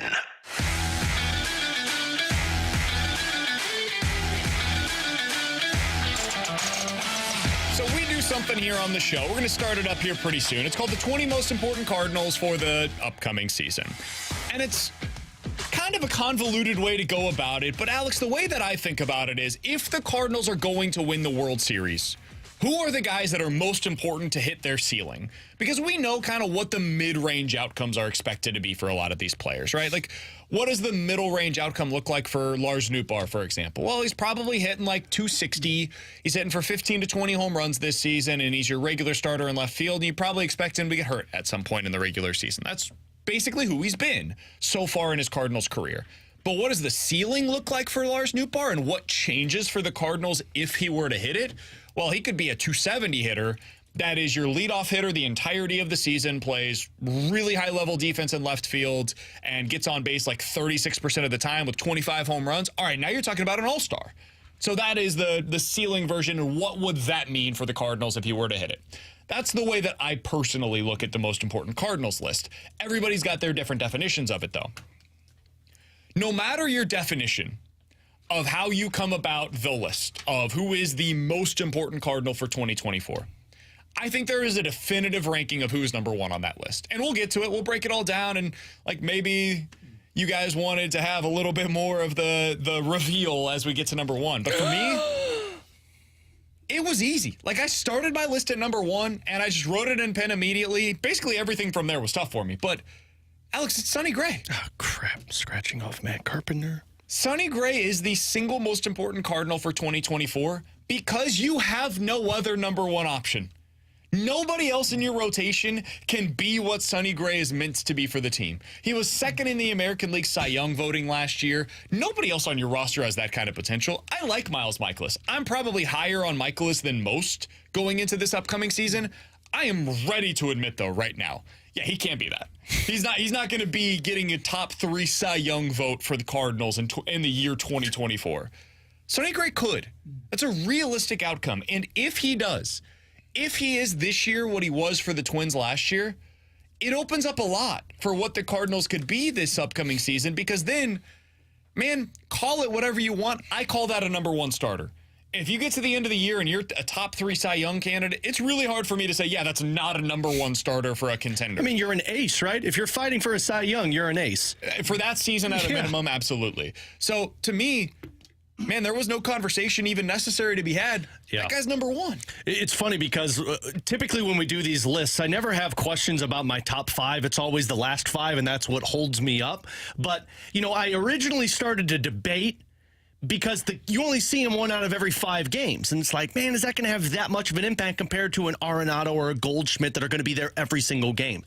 But it absolutely does, because the more I thought about it, if Sonny Gray does not pitch like a Cy Young candidate, then your team is in the exact same spot, if not worse, than what you were last year. Because now you're relying on Lance Lynn and Kyle Gibson and Steven Matz and Zach Thompson and Matthew Liberatore to carry the load if Sonny Gray's not the guy. I don't know how you can label any other player on this roster the most important player when if that guy disappears, your team's like, well, looks like we're losing. Looks like we're not going to make the playoffs, because if you lose Arenado, yeah, that's a tough thing to fix. But you've still got a natural third baseman and a guy who could hit 30 bombs in Nolan Gorman. Yeah, you got Nolan Gorman at third now. You got Brendan Donovan at second. Your infield, while you take a significant step defensively down from what Arenado was to where you're at with Nolan Gorman, your offense is probably going to be okay. And I would argue you have guys that can fill that spot in your lineup, not to the same degree as Nolan Arenado. Of course. But Wilson Contreras and Jordan Walker and Paul Goldschmidt are 3 right-handed hitters that bring average, on-base, and slugging to the table the way that, for example, Nolan Arenado does. And that was my thought process. There is nobody else that can replace what you have with Sonny Gray. You have to make a trade, or you have to go to the market and throw a lot of money at a free agent to fill a void. And every other spot you can fix. So, yes, there is a lot of pressure on Sonny Gray. I'm excited to see him. But it is very obvious that if you don't have that player this season to the potential, you're not even in the conversation for a playoff spot. Somebody on the text line said Randy and Danny Mac had a nice debate this morning on Sonny Gray. It was highly entertaining. I honestly don't even know what the debate is at this point with Sonny Gray. Like, if we're talking about importance especially, man, for this Cardinals team, it would be different. I would have a different conversation if the Cardinals today signed Blake Snell or Jordan Montgomery. Sonny Gray's no longer the number one most important Cardinal for you going into 2024. He's in the top 5. Both of those guys, whoever it is, Montgomery, Snell, they would be in the top 5 along with Sonny Gray. But he is no longer at number 1, in my opinion. But given the construction of this roster, given what your alternatives are, the guy's the most important Cardinal in 2024. There's no question about it. And if you're talking about what can you expect out of him, man, I've talked to Randy about this on air. I've talked to him about it off air. He knows my opinion on it. I just frankly completely disagree with where he's coming at with Sonny Gray. If you look at his September numbers, for any one individual season, sure, you can talk about how he loses a little bit of gas. But if you look at his entirety of his career, he's been really good for the most part in the month of September. If you look at what he's done in the playoffs, he had a couple of hiccups. A lot of guys have a couple of hiccups in the postseason. Since then, he's been pretty darn good in his very limited opportunities. Has he played for good teams? No. Is that Sonny Gray's fault that his offense last year stunk in Minnesota, and therefore when he was on the mound, despite having a top 3 Cy Young contending season, his team went 14-18 in his starts? No. That's the Twins' fault for not putting together a lineup that was representative of being a legitimate contender. So I don't even know what, at this point, I feel like we've kind of lost the thread on what the conversation is surrounding Sonny Gray. Sonny Gray's really good. I would imagine. The problem is what the Cardinals are asking him to be. I would imagine the debate comes down to Sonny Gray's not an ace. You need an ace, and so that's the part of it. You're treating Sonny Gray. The guy finished top 3 in the Cy Young voting last year. And you're treating him like an ace. You signed him to the biggest contract that you've ever signed a starting pitcher in free agency. He's coming in. He's leading the scrum in spring training with all of your pitchers. He's out there mother bleeping all of the players in excitement. He's working with Wilson Contreras. You've treated him like an ace. So there is no debate of, well, you don't really have an ace on this team. You got to go out there and get an ace if you can get that potential. No, if he pitches the way you signed him to pitch, then the goal is you go out there and sign a number 2. So you push Miles Mikolas back. If he doesn't pitch like an ace, well, then your offseason failed because there are other guys that you could have signed to be the ace of your team. Blake Snell, Jordan Montgomery. You could have been aggressive to trade for an ace with Seattle, with Miami, but you chose not to. You chose to push all of your chips into the middle on Sonny Gray and treat him like an ace. And if he doesn't, then the season's a failure. And to add to that, BK, I think it is important to know, yes, we are talking about the Central, but he is the closest thing there is to an ace in the Central Division. Now that Corbin Burns has left for Baltimore, you stack up Sonny Gray's numbers, for instance, to somebody like a Justin Steele. Justin Steele was a top 5 Cy Young guy for the Cubs last season, was he not? Very, very favorable in that regard. Yeah, and I don't understand anybody that would immediately tell you that Justin Steele is for sure better than Sonny Gray. No. Based on what? Seriously, based on half what? of a season where he was in the Cy Young conversation? And even in that season, Sonny Gray was better. So, cool. You've got a guy that was really good last year. I've got a guy that was better. Yeah, he's a little bit older, and that is going to be a legitimate question that people will have about Sonny Gray going into this season. But this wasn't a one-off. This wasn't a situation where Sonny Gray just came out of nowhere and was really good last season for Minnesota. The year before, 3.1 ERA. Going back to 2020, the shortened season, 3.7 ERA. 2019, 2.9 ERA. So in the last 5 years, he's had one quote-unquote down year. It was the 2021 season in which he struck out 10 batters per 9 innings. And if you look at any of the underlying numbers, he was pretty unlucky because he played at the Great American Small Park. So, there is no reason to believe that this is a guy that's going to come in and struggle for the Cardinals. He's your most important player heading into the 2024 season. The guy is a really freaking good starting pitcher.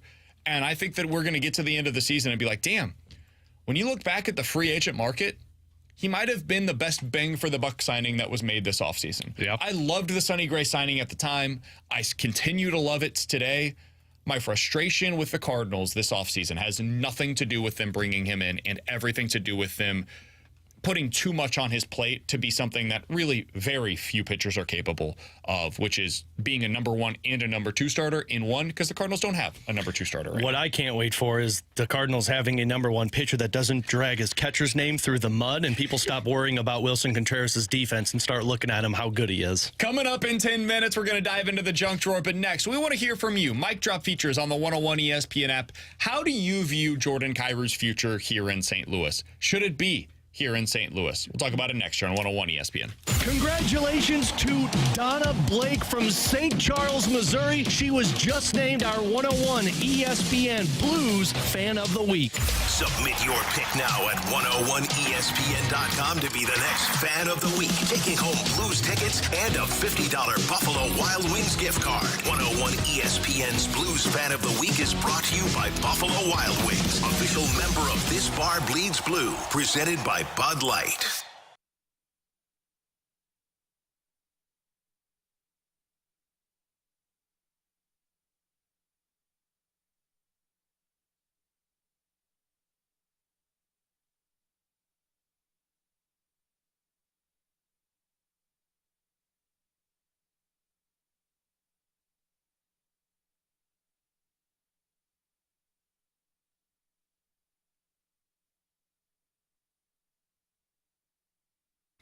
With Alex Ferrario and Brandon Kiley, we got to tell you about our friends over at Circa Sports Illinois. If you have not downloaded the app, what are you waiting for? It's time to do so today. Alex, this is the largest sports book in Vegas, and now they are available to you in the state of Illinois. The app is the way that sports betting should be. They're going to have those tight money line splits, and as we get closer and closer to the month of March, that is something that you're going to be looking for. When you bet on the tournament, you want to win the most money possible. I know my guy Alex is over here. He's going to start putting together 7-game parlays, and over on the Circa Sports app, they're not going to limit you, and they're going to make sure that you get the most money possible when it is that you win. And that's it right there. Because of the Circa Sportsbook app, I've already designated the bar I'm going to be sitting in watching the games in Illinois, and as BK mentioned, they're making sure that they're keeping as little money as possible. They strive to be a minus, or other places strive to be minus 110 splits, but with Circa, it's always minus 115, 120. They're trying to be better than all of these other sports books, and they've gone past trying. They are better than all of these sports books, so much so that they tell you to go check the others out because they know you'll come back to Circa Sports Illinois. If you or someone you know may have a problem with gambling, call 1-800-GAMBLER or text ILGAMB to 833-234.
Fast Lane Home, weekdays from 2 to 6 p.m. with Anthony Stalter, Jamie Rivers, and Gary Davis on 101 ESPN. 2 former pros and 1 average Joe. The Fast Lane is driven by Scrap Mart Metals Recycling. 101 ESPN Sports Center. Blues hope to halt Jets' momentum. Good afternoon. I'm Bradford Bruns, and this SportsCenter update is brought to you by Saliga Heating and Cooling. Entering tonight's game against the Note, Winnipeg has won 6 of 7. That has vaulted Connor Hellebuck and company into second place in this Central Division with 77 points. St. Louis, meanwhile, sits at 62 following its weekend defeat at the hands of Detroit. Justin Falk returns on the blue line for this one. Puck drop on 101 ESPN, slated for 7. Baseball right now, the Cardinals and Red Sox carry on in the bottom of the second inning. Sonny Gray put 2 runners on to begin his first start, but escaped trouble. Wilson Contreras just plated Nolan Arenado on an RBI double, making it 1-0 Redbirds. This SportsCenter update was brought to you by Saliga Heating and Cooling, an independent American Standard heating and air conditioning dealer. Giving you the picture, the real big St. Louis sports picture. It's BK and Ferrario, live from the Car Shield studio on 101 ESPN.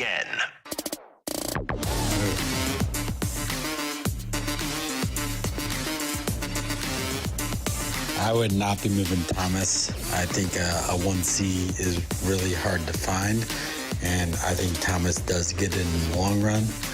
I think a 1-2-3 punch of him divorcing Shen, depending on the year, who that 2-3 is good enough to win a cup.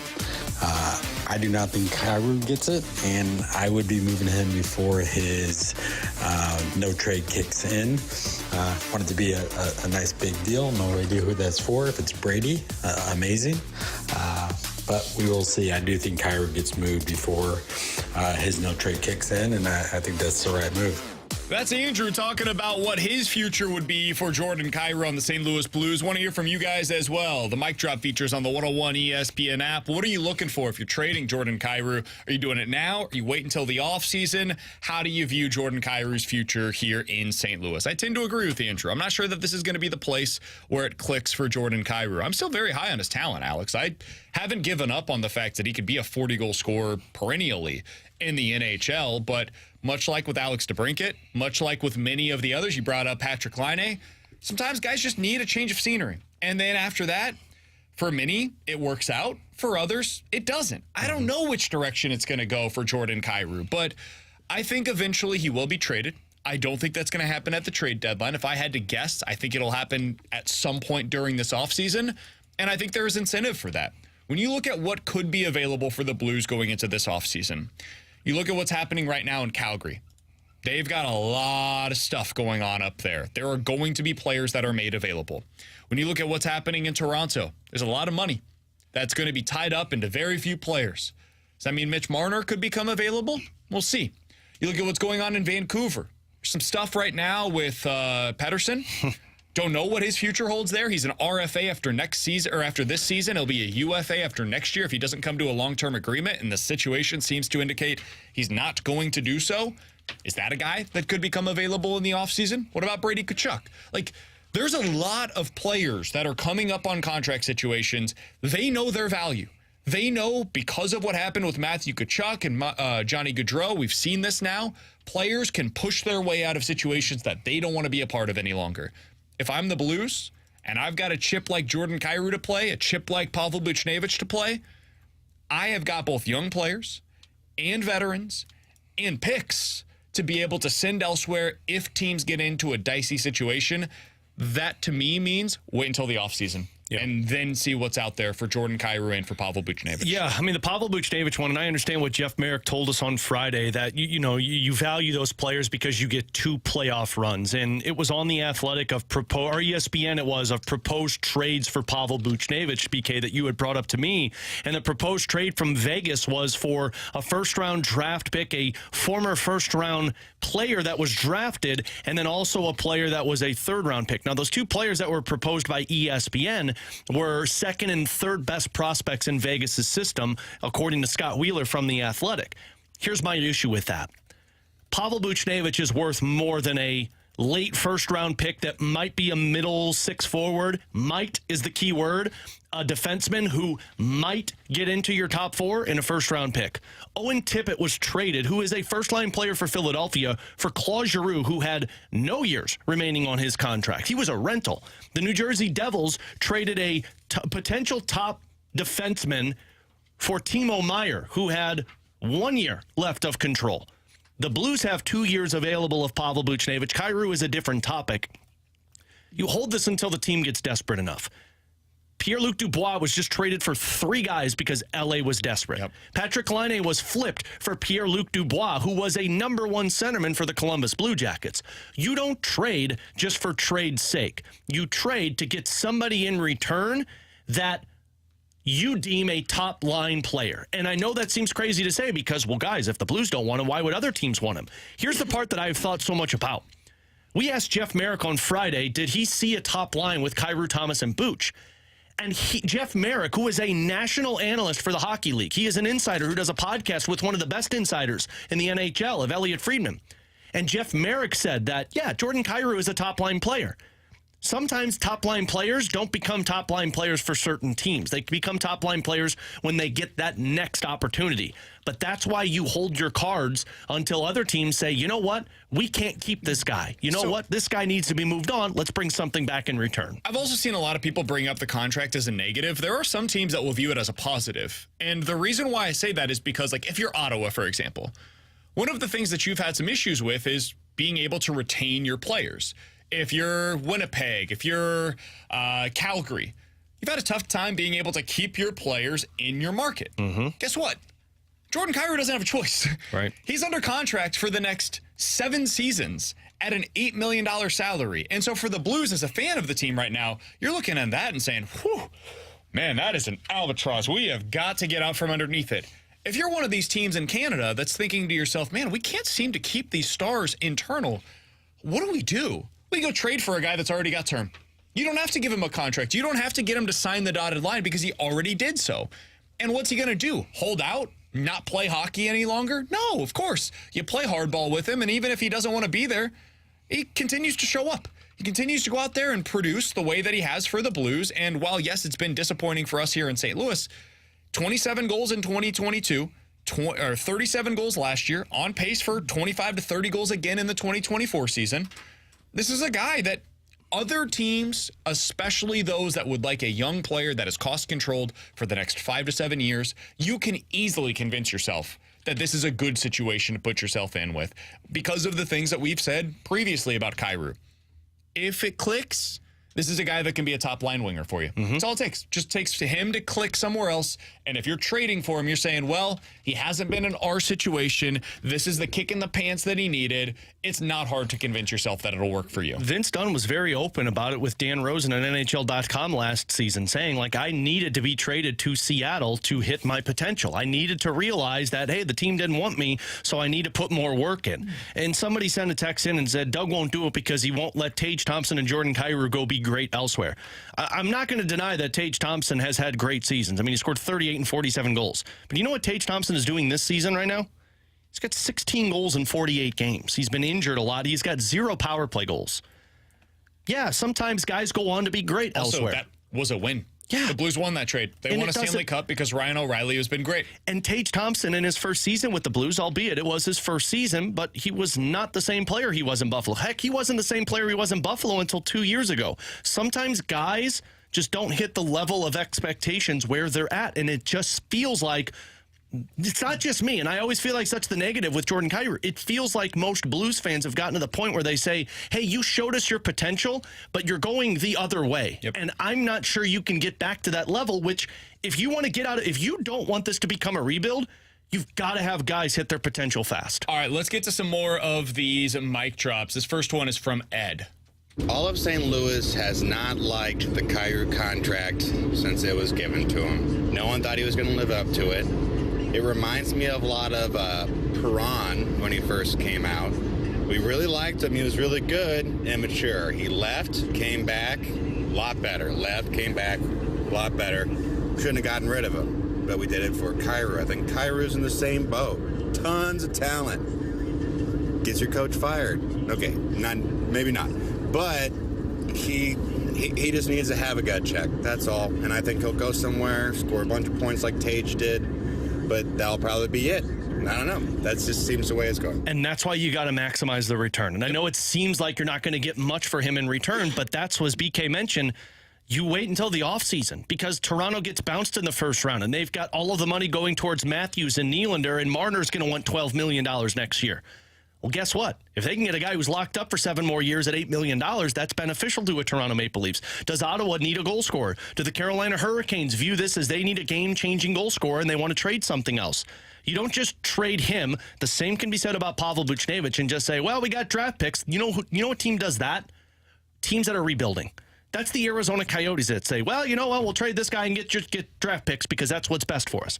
You need to flip it for something that a player also is not hitting his max at the place that he's playing, and you make a hockey trade. Let's hear from John on why he believes it's time to move on. I wanted Jordan Kyrou to work out. I wanted his speed to work out. I wanted to see him scoring 35 and 40 goals for the Blues, but it's not. And it's time to get him out of the locker room, off the team, send the message, and let everybody know he can cry all he wants to cry. I want hockey players. That's kind of where I fit in, honestly. Well, don't just trade him just to send a message. That's a bad idea. No, for sure. You got to get the return that you're looking for. But John said at the very beginning, hey, I wanted this to work because of all of the things that he brings to the ice, all of the things that the Blues have been missing, frankly, for a really long time. As much as we talk about it, like Vladimir Tarasenko was that game-changing presence as a goal scorer. He didn't have this kind of speed. You haven't had this kind of speed in a minute if you're a St. Louis Blues fan to be able to, with speed plus shot plus creating ability for others, man, that is a tantalizing prospect of what this player could be. Just hasn't worked. It hasn't worked. He got the 37 goals, and that was great, but you're missing so much else. And I was hopeful. I believed that this was going to be a guy that you can build around for the foreseeable future. He could be a top-line winger. He's not there. And I am losing belief at this point that he's going to get there. And that is the point in time in which you just decide to make what is, I believe, going to be a more difficult decision than some are leading on. But you have to make the decision. And you got to go out there and get something that makes more sense for you for what you're trying to become in the here and now. We got more of those mic drops coming up. Aaron, Phillip, we've got to hear from them coming up in the 1 o'clock hour. We'll hear from some of you as well. What do you believe the future should hold for Jordan Kyrou in St. Louis? We'll get to those in the 1 o'clock hour. The Junk Drawer coming up next. Saturday, college hoops are on ESPN. Creighton and Marquette tip off at 1:30. Your home for the NCAA is 101 ESPN.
101 ESPN is your home for Blues hockey. Every month during the season, you can check out either the 101 mobile app or 101ESPN.com for your chance to get entered to win for a pair of tickets to an upcoming Blues home game at Enterprise Center. New winners picked every month throughout the season for free tickets to see the Blues in action, courtesy of 101 ESPN. Get entered to win now online at 101ESPN.com or on your 101 mobile app.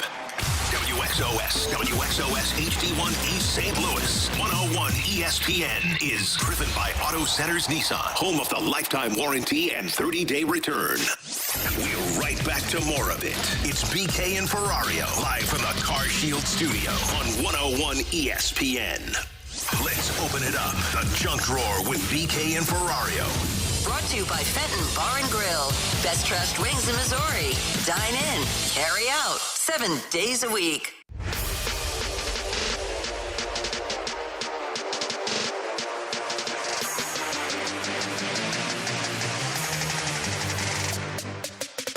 He's Alex, that's Bradford on BK. Let's dive into the junk drawer. Alex, did you see the story yesterday about Wendy's and what they're planning to do? So it popped up, but I didn't read into it what they were doing. So I don't have a conversation specifically about Wendy's, but what they are doing I find to be really interesting. Now, I don't know if this is going to work or not. I want to say that on the front end, and I certainly as a consumer don't know that I love it, but I love fast food, though. I could see something like this, if not taking off, becoming something that is adopted by other places. So Wendy's is planning something that they are considering an Uber-style surge pricing for their menu items. So what they will do is they're going to upgrade all of their menus across the country, putting in like $30 million to be able to do so. And when it is more busy, the burger that you get will be more expensive. When it is less busy, the burger that you get will be less expensive. So essentially it is based upon the demand. So if you're going to a Wendy's around lunchtime and there's a big long line, you probably should expect with this pricing, it's going to be more expensive for you to be able to acquire whatever it is that you were hoping to get there. The Frosty will be, instead of being 99 cents for that Junior Frosty that you're looking for, maybe it'll be $1.50. It's not like they're going to tell you, hey, it's now $10 for the $1 item that you typically get. I do find it interesting because I don't think people are just going to like get out of line when it's more busy. But this is an Uber thing, right? What do you mean? Like, I thought you said this is like Uber-centric. So, like, if you're ordering Uber food style, this is not going to be through Uber. Oh, if you're going through the drive-thru, or if you're going into the store and it is really busy at that time of the day, it's going to be more expensive. What are you trying to get out of this then? More money. More revenue. That's what they're doing. But you think people are going to wait in line and pay more people money? Are already waiting in the line. But they're going to stay in line to pay more money because you're busier. Yes. It's not like I'm just putting myself in this scenario. If like you're not going to spend the extra 50 cents. No, I don't know if it's 50 cents. How do I know it's not an extra like $2 when I get up there? They've put out some of the pricing. It doesn't look like it's going to be a significant difference, but when you have as many stores as Wendy's does, when you're adding up 50 cents over time and you're having an exponential growth with that, it ends up bringing in a lot of extra revenue. Yeah, I don't have time for that. First of all, this is fast food. You're not going to get out of line. Oh, I absolutely will. Because it's an extra 50 cents. And so you're going to wait in the line. You're not going to know it until you get up to the drive-thru menu. Yeah. And when you get to the drive-thru menu, well, your kids are screaming in the back saying, Daddy, Daddy, I want the Wendy's. You act like I've never done this before. I do this all the time. Where like they're screaming in the back. No, we're not getting it anymore. We're going on. I'm with you. Oh, yeah, I would totally do that. Yeah. Right? Like, absolutely. 50 cents? Sure. Well, it's the principle of the matter here. Okay, fast food. Exactly. It's fast food. You're going to make me wait longer. But they're not making you wait any longer. You're already waiting in the line. Cool. So it's no different than what it was. The only thing that has changed is the pricing. Cool. So you're slow, and you're going to charge me more money. Yes, because you waited in the line. No, I didn't. Out. You literally did. No, out.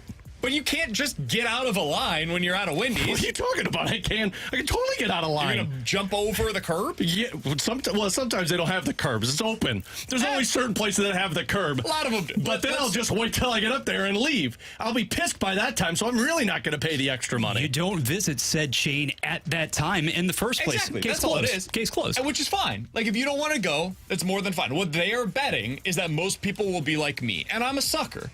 And because I'm a sucker, I'm probably not going to remember that there's surge pricing. It's not going to be like, hey, normally this is $1, but today, because you came at $12.35, it's $1.50. But if you would have come at $2.30, wink, wink, nudge, nudge, would have only been 75 cents. So you're going to get, depending on the time of the day, there will be stuff that is actually a little cheaper when they are not busy moving forward. Sure. I found it to be a really interesting idea. I don't know, again, if this will work. I think the initial reaction will be what Alex had, which is everybody's going to be super mad about prices increasing because that's always our initial reaction.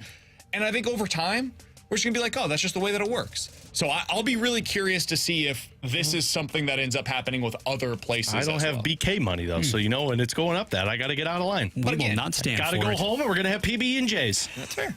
I find it to be really interesting, man. They are. I think what they're trying to do is push away some of the rush so it is quicker for people to get through their line, because there will be some people like Alex, like Bradford, that now just say, you know what, I'm just going to go elsewhere. I'm going to go down the street. I'll go to Burger King. I'll go to McDonald's, whatever. I'll get my fast food from somewhere else. There will be many others like myself that just end up going through the line. So they probably end up making more in those scenarios because I'm paying the extra and you're going elsewhere, and they have more satisfied customers because I'm not waiting as long to get my food that I'm going to get. So I found it to be really interesting. I'll be curious to see if this ends up being something that latches on. I don't love it as a consumer, but I do think it's something that could end up working. I'm leaving line while I'm yelling out my window as I pull past the drive-through window. If you were instituting That's this, what I'm doing. You're crazy. I'd better get Absolutely an upgrade. nuts. I'd better get an upgrade from those Play-Doh dinosaurs, too. Yeah, and then I just paid 75 more cents for the food to be cold because you were super busy and you had to make them extra ahead of time. I'm out. Coming up in 15 minutes, 314-399-9646 is the Air Comfort Service text line for better or forget it after a very unscientific checking of our text line. I think more people fall into your guys' lane, certainly, than my lane. Until their kids are screaming in the back that they want Wendy's, and then they're going to go through the Wendy's drive-thru. At some point, you're just numb to the screaming. It's a part of your life. Coming up next, we're going to hear more from you guys. What do you think the future should hold for Jordan Kyrou here in St. Louis? Let's talk about it next year on 101 ESPN. Up-to-date info and breaking sports news first. All on the 101 ESPN app, in your App Store or Google Play.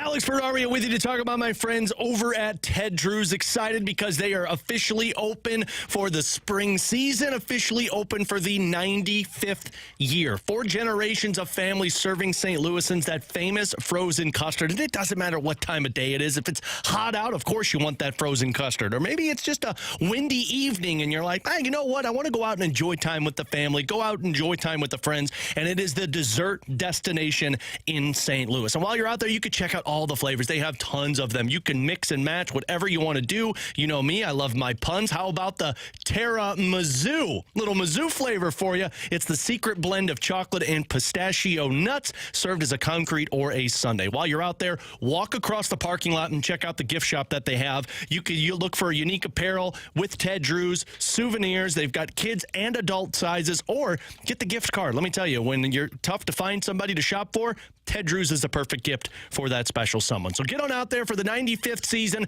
Build some family traditions at Ted Drew's famous frozen custard. It really is good, guys and gals.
This is exactly where you want to be, listening to us. It's BK and Ferrario, live from the Car Shield studio on 101 ESPN.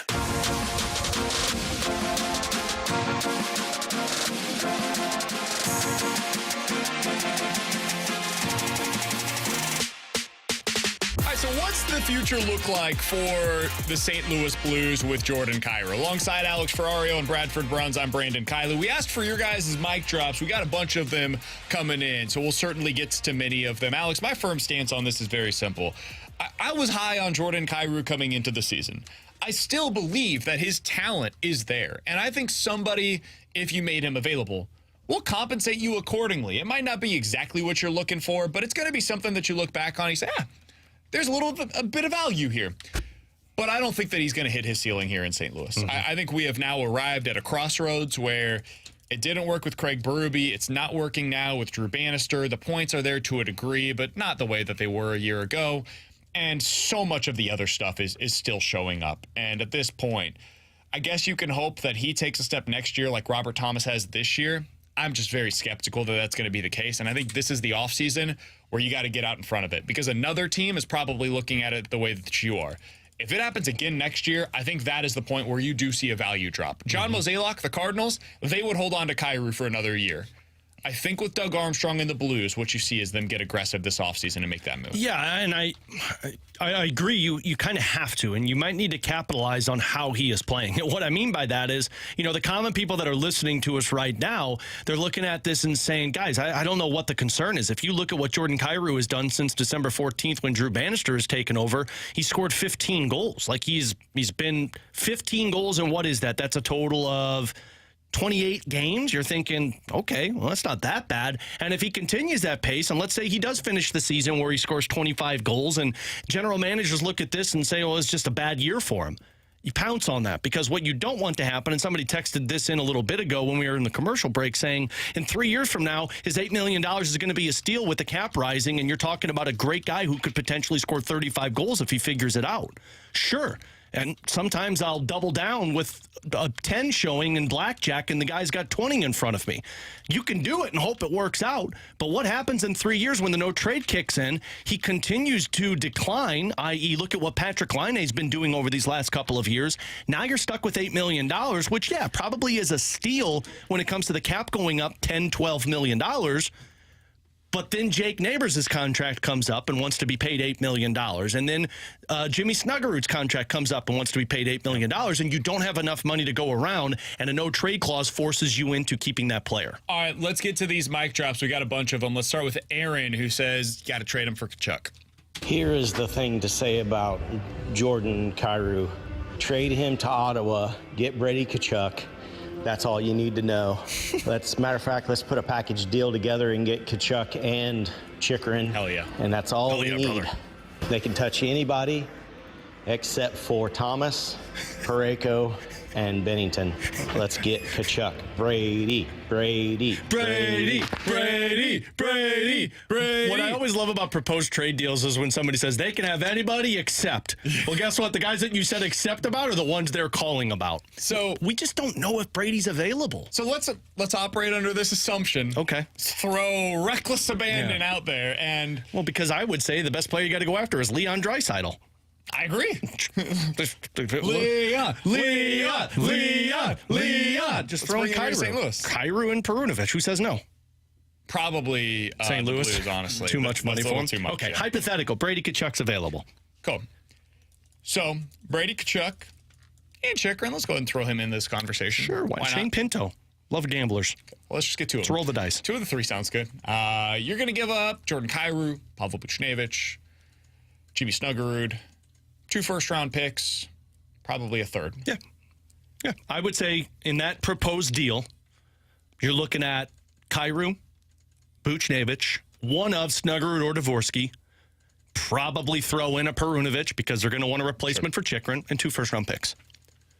That's the deal. Some of you might be listening right now and say, sure, no problem. And I probably am one of those, by the way. Because you've got now a number 1 winger. You've got a number 1 center. You've got a number 1 defenseman.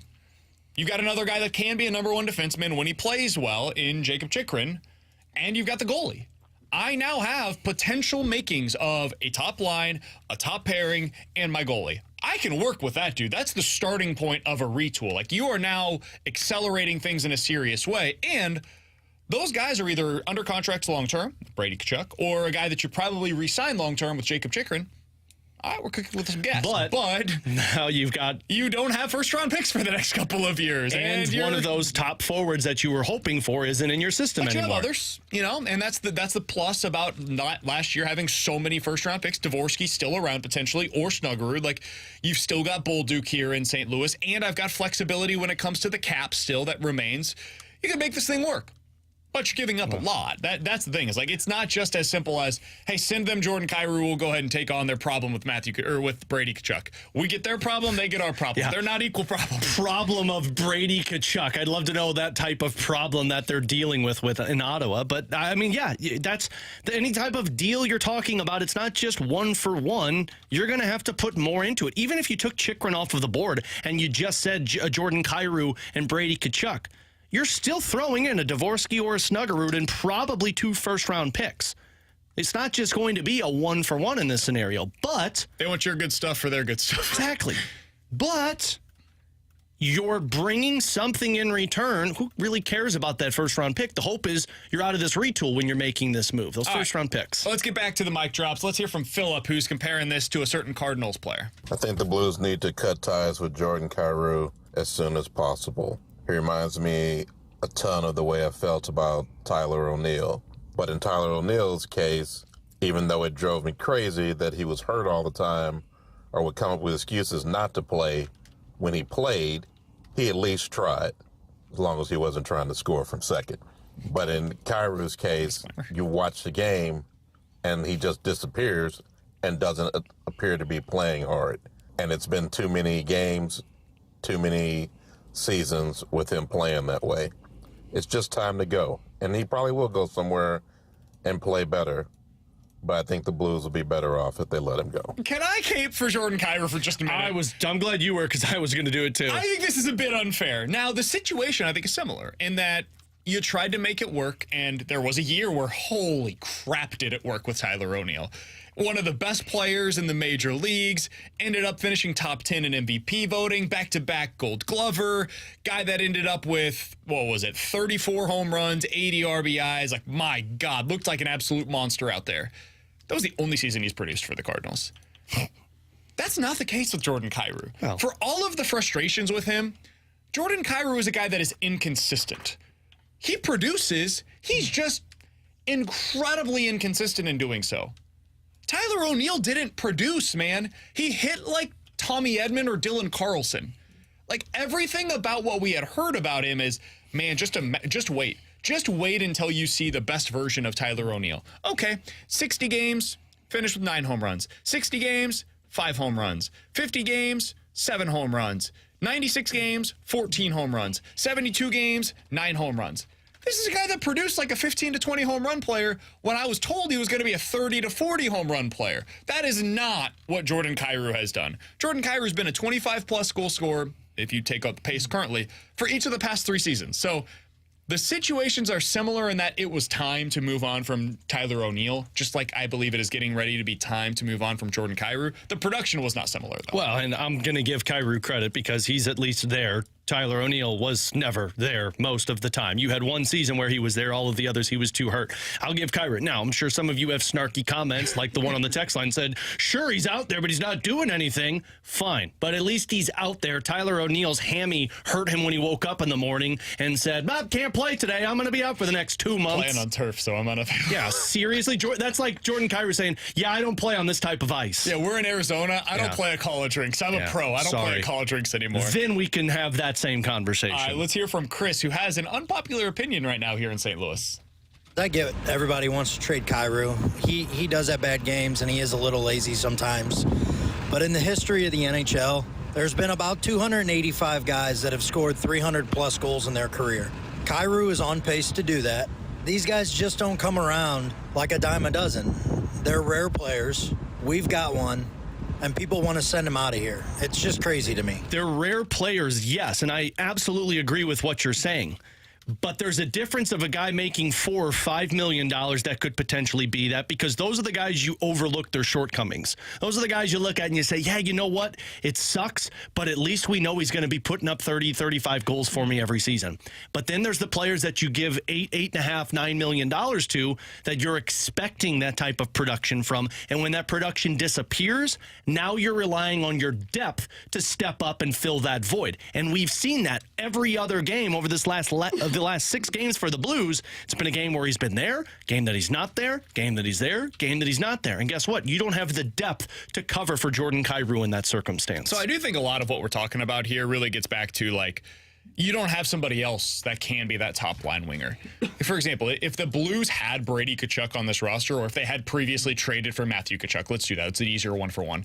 If you had Matthew Tkachuk as your right winger on that line with Robert Thomas, I think we're talking very differently right now about Jordan Kyrou.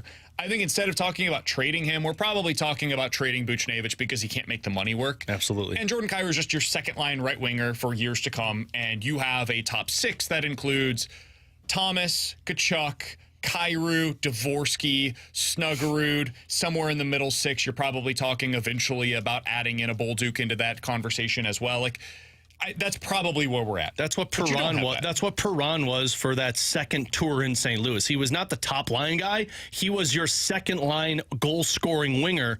You relied on Stastny and Steen and Backus as those top players. Perron was the secondary piece. Yeah, and so some of this conversation is contextualizing it of, you need him to be a top-line winger because of his contract and because of your situation, and it's really hard to acquire top-line wingers.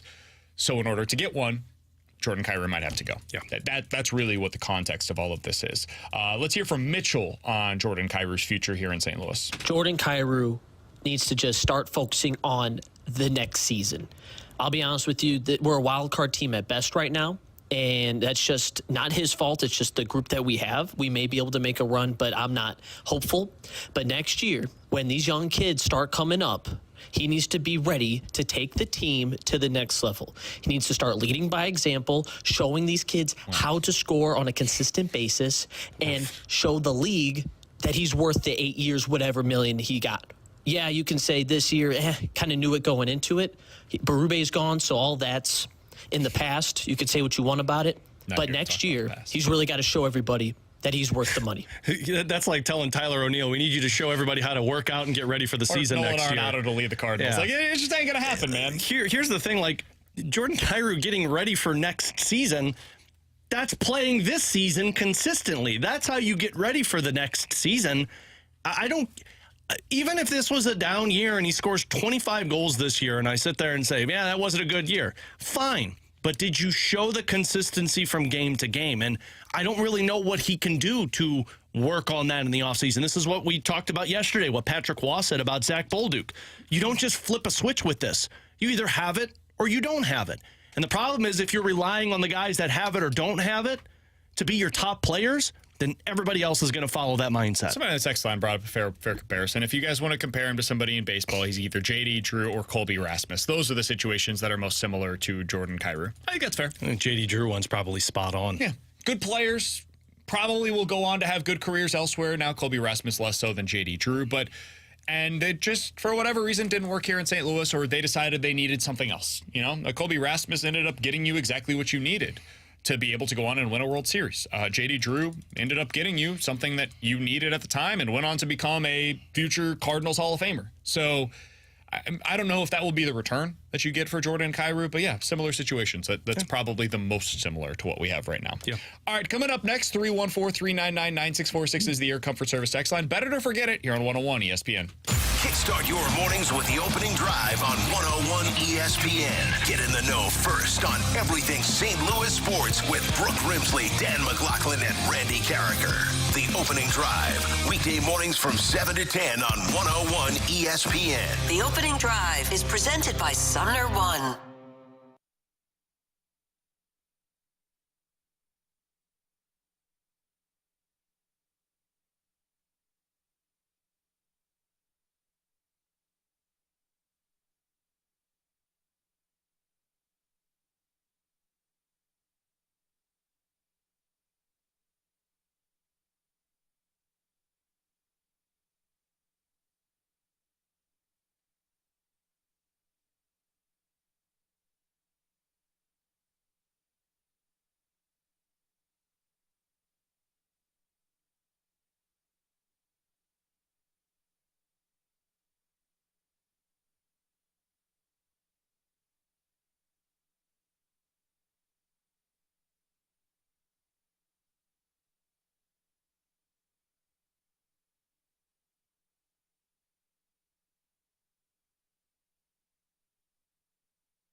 Hey, it's BK, and I'm here to tell you about how you can unlock your inner champion today by going to victorymenshealth.com. Are you feeling fatigued? Do you have less energy than you once did? Maybe changes in mood, joint pain, decrease in memory even? All of these are potential symptoms of low testosterone. And over at Victory Men's Health, they can help you out. Many of the other places around this area will tell you, hey, just come in every 14 days or so. And what that's actually doing, it's sending your body on a roller coaster ride, because the half-life of the medication in your body is having extreme fluctuations if you are administering that only every 15 days. Over at Victory Men's Health, they have the experts that will be able to help you out the right way. So check them out today. VictoryMen'sHealth.com is one way to get in touch with them, or you can go to one of their 4 great locations across the St. Louis metro region. You can go to the one in O'Fallon, Illinois, O'Fallon, Missouri. They also have one in Town and Country, and earlier this month, they opened up a new location in Sunset Hills, Missouri as well. Go to Victory Men's Health today or VictoryMen'sHealth.com.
They are St. Louis. It's BK and Ferrario, live from the Car Shield studio on 101 ESPN.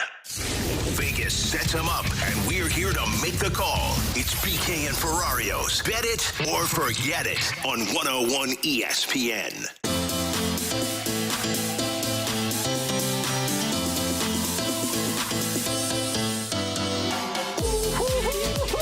314-399-9646 is the Air Comfort Service text line for Bet It or Forget It. You give us a scenario, we will tell you if we are betting it or forgetting it here on 101 ESPN. Alex, bet it or forget it. By the end of the first month, we are wishing that Victor Scott was the center fielder for the Cardinals. I'm going to say bet this, because I think he's going to tear it up at spring training, not with his bat, but with the speed on the base paths. And people are going to be looking at that saying, what are we doing? Why aren't we putting him on the roster? We're really going to put Jose Fermin as the extra guy or have Alec Burleson here when you could have this base stealing on the lineup. So I'm going to say bet it. I'm betting it as well, because if you think about the way in which the first month of the season could conceivably unfold, Tommy Edman's not going to be your stalwart in center field defensively. Even if Dylan Carlson has a just fine month of April, you're still going to be so tantalized by what Victor Scott could give you. You mentioned the pure raw speed earlier in the show, BK.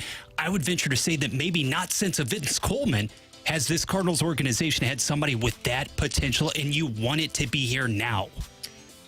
I'm going to bet this as well. And it's I knew you were. It's mostly about Dylan Carlson. I'm worried. We've seen him get an opportunity. What would make you say that? And I fear the defense. I fear the D. That's my concern about what's going to happen for the Cardinals early on in the season.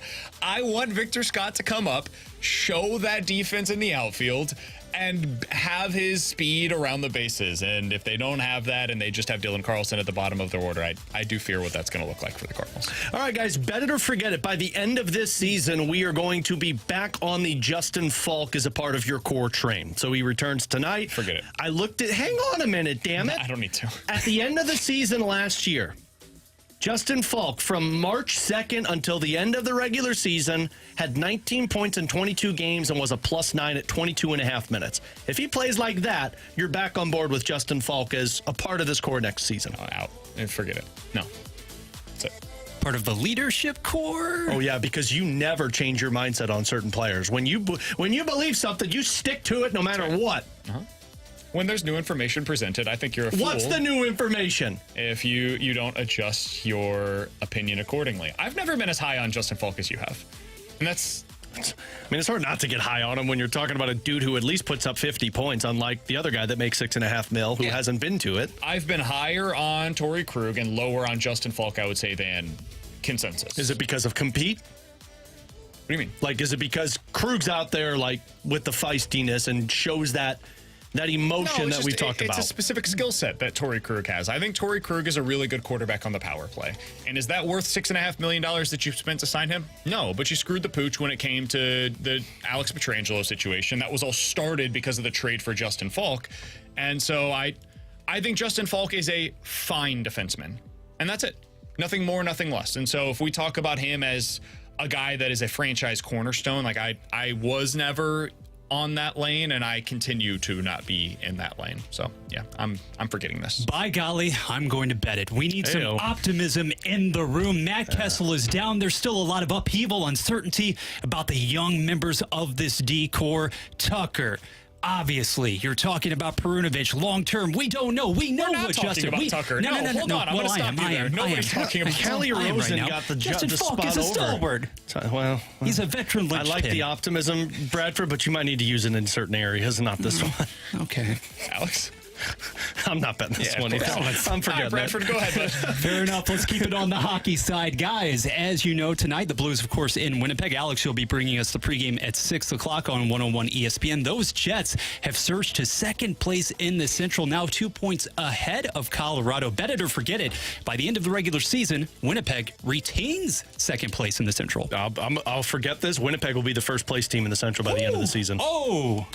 Best goalie. Colorado's got a terrible goalie. They're trying to make moves. Dallas, I think, is way too inconsistent. Winnipeg is by far the best team in the Central Division, and frankly, I would go as far as say they're the best team in the Western Conference. They have the best points percentage. Yeah, Winnipeg has been consistent in almost every area of their team. Their top line of Scheifele, Connor, and Velarde have been the best offensive line in the Western Conference for like the last 2 months. So frustrating. Connor, I know, right? All you needed to do was trade a player in the offseason. That's the type of trade that should give you hope, Blues fans. But Connor Hellebuck, although I don't believe him in the playoffs, in the regular season is going to carry that team. Winnipeg is day and night better than both Colorado and Dallas. Yeah, I'm betting this as well. I think they will end up in the top two. I'll make that the amended version of this. I think there's a real chance that they finish first in the Western in the Central Division, but also in the Western Conference. Yeah, bet it for sure. Alex, you said it. When you're talking about the number one netminder, at least for the regular season, we'll see what the playoffs present, of course, and the singularly most dominant top line, you have to hedge your bets with that team. Hey, by the way, Alex, remember when I said that the Blues would lose 5 of their next 7? Mm-hmm.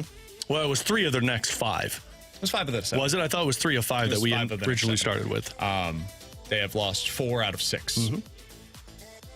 Well, good news is they're 0-2 against the Winnipeg Jets this season. Just throw that out there. I wasn't totally off base. You know the other thing that I really like about Winnipeg is they're not trying to go all in at the deadline. Like they're not in any conversations of trades. They traded for Sean Monahan to round out their top 6 at center. He's got 5 goals in 8 games for them as their second line center.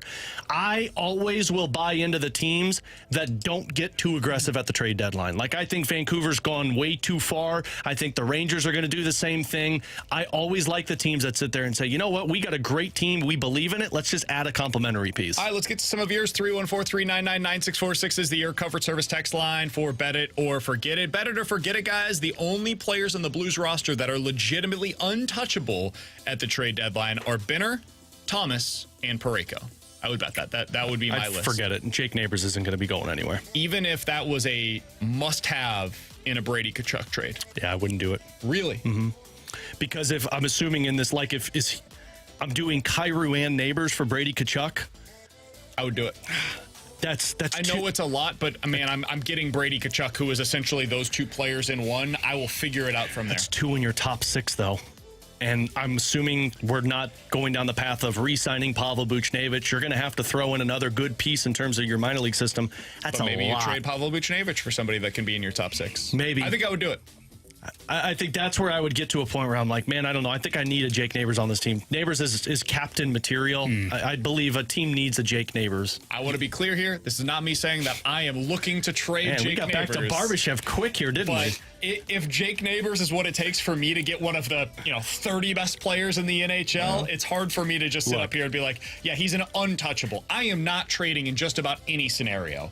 Robert Thomas, Colton Parayko, or Jordan Binnington. Binnington is my most untouchable asset. I'm not dealing him anywhere. Like, if Robert Thomas has to be included for Leon Draisaitl, listen, I'm not wanting to do that, but we can have a phone call about it. No, but can I interest you in Jordan Kyrou for Leon Draisaitl? I would try to redirect the conversation elsewhere. Like, if Kyrou and Jake Neighbors are what I have to trade for Leon Draisaitl, along with obviously a lot more than that, yeah, I'm probably going to be willing to have that conversation. So I can't say he's an untouchable, but of the realistic ones, Binner, Thomas, Colton. There's one thing we know about BK. It's when guys' contract situation gets close, he starts trading them. So 2 more years of Neighbors as an RFA. BK's like, get him out of here. Me and every other GM in the NHL. Bradford? I'm forgetting it solely because in examining this through the lens of the Blues organization, Neighbors has become more of that untouchable piece in my estimation. That's the distinction there. All right, 314-399-9646 is the Air Comfort Service text line for Bet It or Forget It. Guys, bet it or forget it. By the end of the season, we are looking at the Contreras signing is a massive plus for the Cardinals, not a negative. Bet it. Somebody tried to argue how terrible Wilson Contreras was in May and June last season, and he was bad. But he was awesome from July, August, and September, which is playoff season. So, it wasn't here in St. Louis. Well, that's because this team was so awful. But it wasn't Wilson Contreras' fault. It was the guy who threw his name under the bus's fault. I think he's been fine. I know the defense, and I'm one of the people that knows, like, hey, defensively, he's not going to be pretty. I think he's better than what people give him credit for. I think he's really good at throwing runners out on the base paths. But his bat is what we're going to be talking about, and I think he's going to be a top 3 bat in this lineup by the end of the season. So I'm betting it. Yeah, I'm forgetting it actually as far as being a major plus down the road. And this is why, because call it a hunch more than anything else. But if Ivan Herrera is able to push his way into more playing time, if he's able to gain and cultivate that trust with the staff, with the coaching staff, and with the pitchers, obviously, this rotation, you don't know for how many games you're actually going to have Contreras for years on and behind the plate. And if that is the case, and he ends up taking more of the DH starts than what you're comfortable with at this point in time, then to me, allocating that much money for a guy who could segue into being more of a DH, I don't know if the value is quite there. So, I think it's going to be terrible take, Bradford. I think that he will be your primary catcher this year, and Ivan Herrera is truly your backup. So 2 out of 3 days, I think you're going to see Contreras behind the plate. He better be. I think Wilson Contreras next year is your first baseman. Because I don't think Paul Goldschmidt's here. Coming up next, the Cardinals are hoping that they're at the front end of a trend right now across Major League Baseball. Are the Toronto Blue Jays potentially the team that they're trying to emulate? We'll talk about it next year on 101 ESPN. Blues Hockey is on 101 ESPN, and BK and Ferrario have you covered. Tune in every Friday from 11 a.m. to 2 p.m. for the latest Blues news as BK and Ferrario broadcast live from the E&B Granite Studios at the Centene Community Ice Center. Brought to you by Bud Light for the fans on game day, and by E&B Granite, Bernie Federko's only choice for granite countertops, cabinets, and flooring. Alex Ferrario back with you to talk about my friends at Classic Air Care. This time of the year, you're going to start considering flipping on that air conditioner. And I know you're not doing it now because tomorrow it's probably supposed to snow and be in the 40s. But this is the type of weather where you got to make sure your HVAC system is up to date and making sure it's going to be able to handle all of this back and forth. And that's why I use Classic Air Care. My family's been using Classic Air Care for 30 years. And what I love about them is they're always available for you. I had an issue last year when it was the summertime when my AC kind of conked out. It needed some more fluid to keep it going, and I called Classic Air Care, and they were out there that same day getting it back up and running. And look, if you're in the market for an HVAC system, you know it's going to cost you a pretty penny. So when you're calling HVAC systems, you don't want it to be like a car dealership where they're trying to sell you all these upgrades. Classic Air Care is straightforward and to the point with everything with their company. If you don't believe me, check out the hundreds of reviews on their Google review ratings, a 4.8 rating. And as I mentioned, if you're purchasing an HVAC system, they got an offer right now for 18 months at 0% financing. The Ferrario family's been using them for 30 years because they trust them. Classic Air Care, classicaircare.com.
You can now watch 101 ESPN live on our Air Alliance Team Studio Cams. Catch every show live on our YouTube channel or at 101ESPN.com. 101 ESPN Studio Cams. Presented by the Air Alliance Team Heating and Cooling. Getting the job done quickly, correctly, 100% of the time.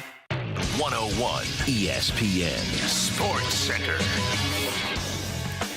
Blues bid to cool off Jets. I'm Bradford Bruns with your Sports Center update, driven by Johnny Londoff Chevrolet and Johnny Londoff Autoplex. Tonight at 7 on 101 ESPN, St. Louis drops the puck against red-hot Winnipeg. The Jets have lost just once since February the 9th. On the other side, the note fell to Detroit over the weekend 6-1. Justin Falk now eligible to return from injured reserve, while Matt Kessel returns to Springfield. On the pitch, City SC finds itself in Houston for Leg 2 of the CONCACAF Championship Cup. The MLS regular regular season resumes Saturday against New York. Right now, the Cardinals were pacing the Red Sox 1-0 on a Wilson Contreras RBI double. Sonny Gray tossed 2 scoreless innings. He gave way to Keenan Middleton and Riley O'Brien on the mound, though John King just served up a 2-run homer. So 2-1 Boston entering the 7th. This SportsCenter update was driven by Johnny Londoff. Find new roads and shop 24/7 at Londoff.com and LondoffAutoplex.com. Are you kidding me?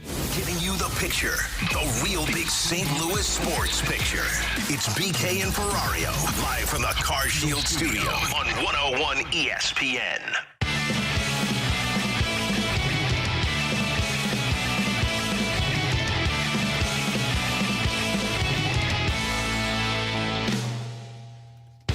The old school innings eater is more or less dead in Major League Baseball, except for here in St. Louis. They are hoping to build around them in the year 2024. Alongside Alex and Bradford, I'm Brandon Kiley. USA Today had a really good piece, Alex, about the decline of the innings eater in Major League Baseball earlier today.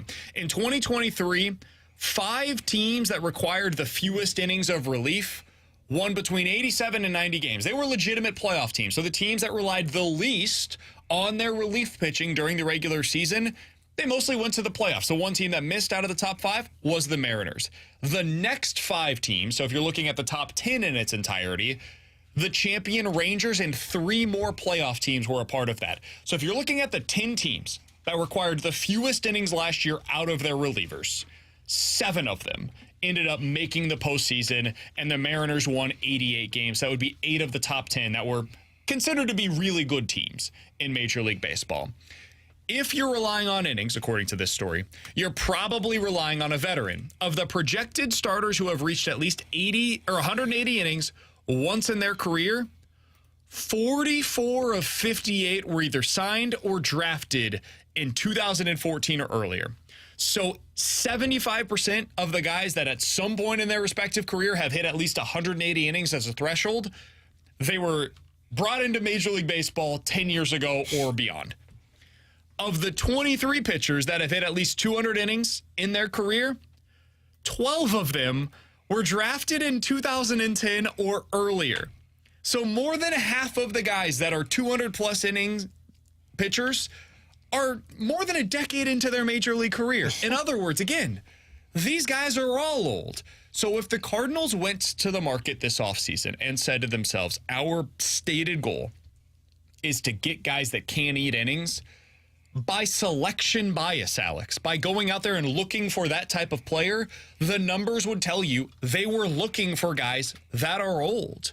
If you're looking for a way that this can work, I think the team is the Toronto Blue Jays. Alex, you look at what they had in their rotation a year ago. It was Jose Barrios, who was for them what, I don't know what your closest comp is, but probably like what the upside is for Steven Matz. Kevin Gausman was their de facto number 1 starter. That is your version of Sonny Gray. Chris Bassett was for them what you hope Miles Michaelis can be for you.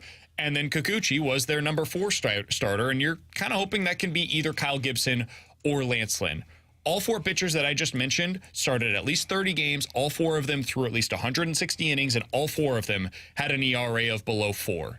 The Toronto Blue Jays last year ended up making the postseason mostly because of their pitching.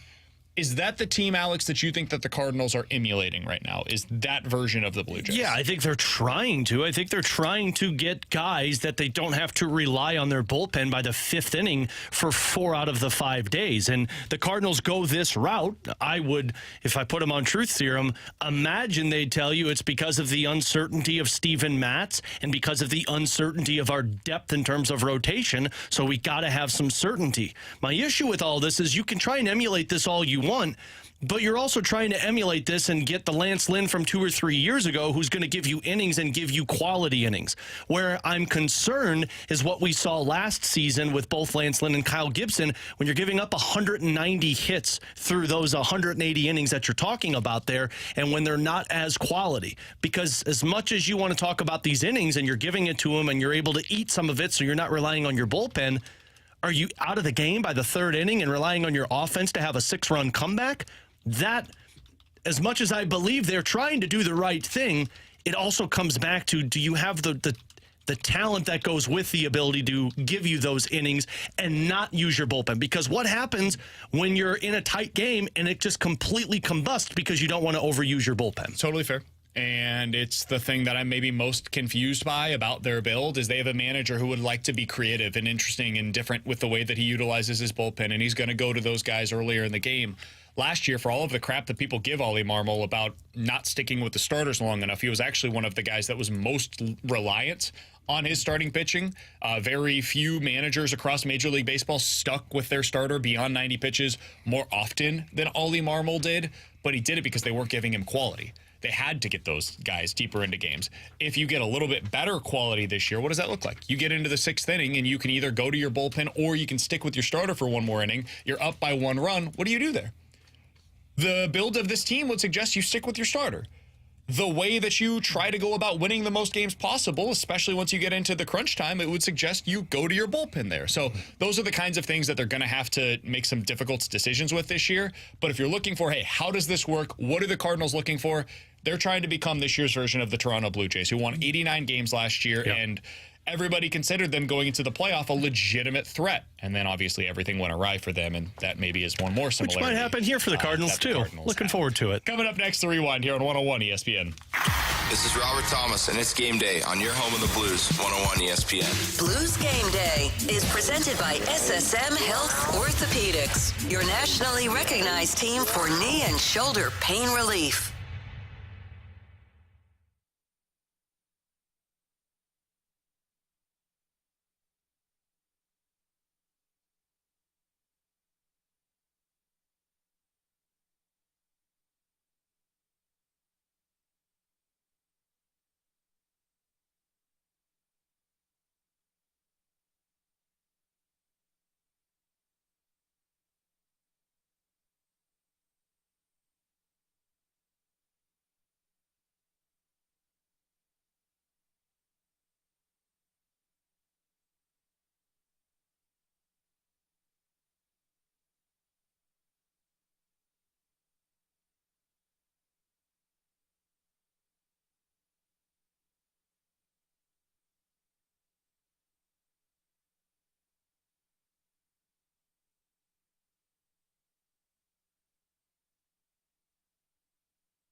right back to more of it. It's BK and Ferrario, live from the Car Shield studio on 101 ESPN. Let's run it back with the Daily Rewind on BK and Ferrario. Brought to you by Gloria Lou, your home sold guaranteed realty. Selling your home begins at GloriaHasTheBuyers.com. Alex just said something really interesting off air. If you look at the NHL draft standings right now, the 9th overall pick is the Seattle Kraken. They have played 58 games this year. They have 61 points on the season. You are at 14th right now. The St. Louis Blues are. You've played 57 games, so you played one fewer game. You have one more point. So the gap between 9th in the NHL draft for this season and 14th is all of 1 point. And you can actually go even beyond that. At 17th is the Washington Capitals. They have 63 points. They've played the same number of games as the Blues. So there is 2 points dividing the 9th pick in the draft and the 16th pick in the draft right now. Yeah. A lot's riding on what the Blues do over the course of the next week or so as we get closer and closer to the NHL's trade deadline. Alex, what are you anticipating tonight against the Winnipeg Jets? This one, I'm anticipating the Blues to come out with a little fire after what's taken place, but Winnipeg has been one of the hardest working teams. They've been winning games by 1-goal deficits over these last few games. I think in the last 3 of the last 5. You're not going to see Connor Hellebuck. It's Laurent Brossoit, and it's a goaltender that struggled against the Blues, but I'm expecting Winnipeg to be a very tough opponent, and you're going to see what desperation the Blues team has. I want to see what that top line looks like, but a reminder, this is not what we're judging now. They could go out there and look like the best line in the NHL for one game, and it's just a continuation of what we've seen from them previously. I'll be curious to see what Falk looks like, too, returning, playing with Torrey Krug after we've seen what Krug and Kessel looks like. I'm actually most interested in Bolduc. He's become a guy that I really want to spotlight the rest of the year. Yeah, especially if he's getting top 6 minutes. I think this is also going to be keep him in the top 6 for the remainder of the season to see how he handles that, because by next year he could be another top 6 forward. He's Alex Ferrario. Great job by Bradford Bruns today on the board with us. Thanks to all of you for interacting throughout the show today. A lot of great mic drops from you today for sure. We will talk to you guys tomorrow at 11 a.m. The Fast Lane is coming up next here on 101 ESPN. Blues for Kids will host its annual après-ski casino night presented by United Fruit and Produce on Thursday, March 14th at Enterprise Center. General admission tickets and a limited amount of VIP packages are on sale now, with all proceeds benefiting St. Louis Children's Hospital. Join Blues players, coaches, and broadcasters for a stylish and fun night supporting a great cause. Must be 21 or older to attend. Get more details on the Blues for Kids après-ski casino night now at 101ESPN.com. Come on, go Blues. Honey, I know our freezing house makes the hockey games seem authentic, but...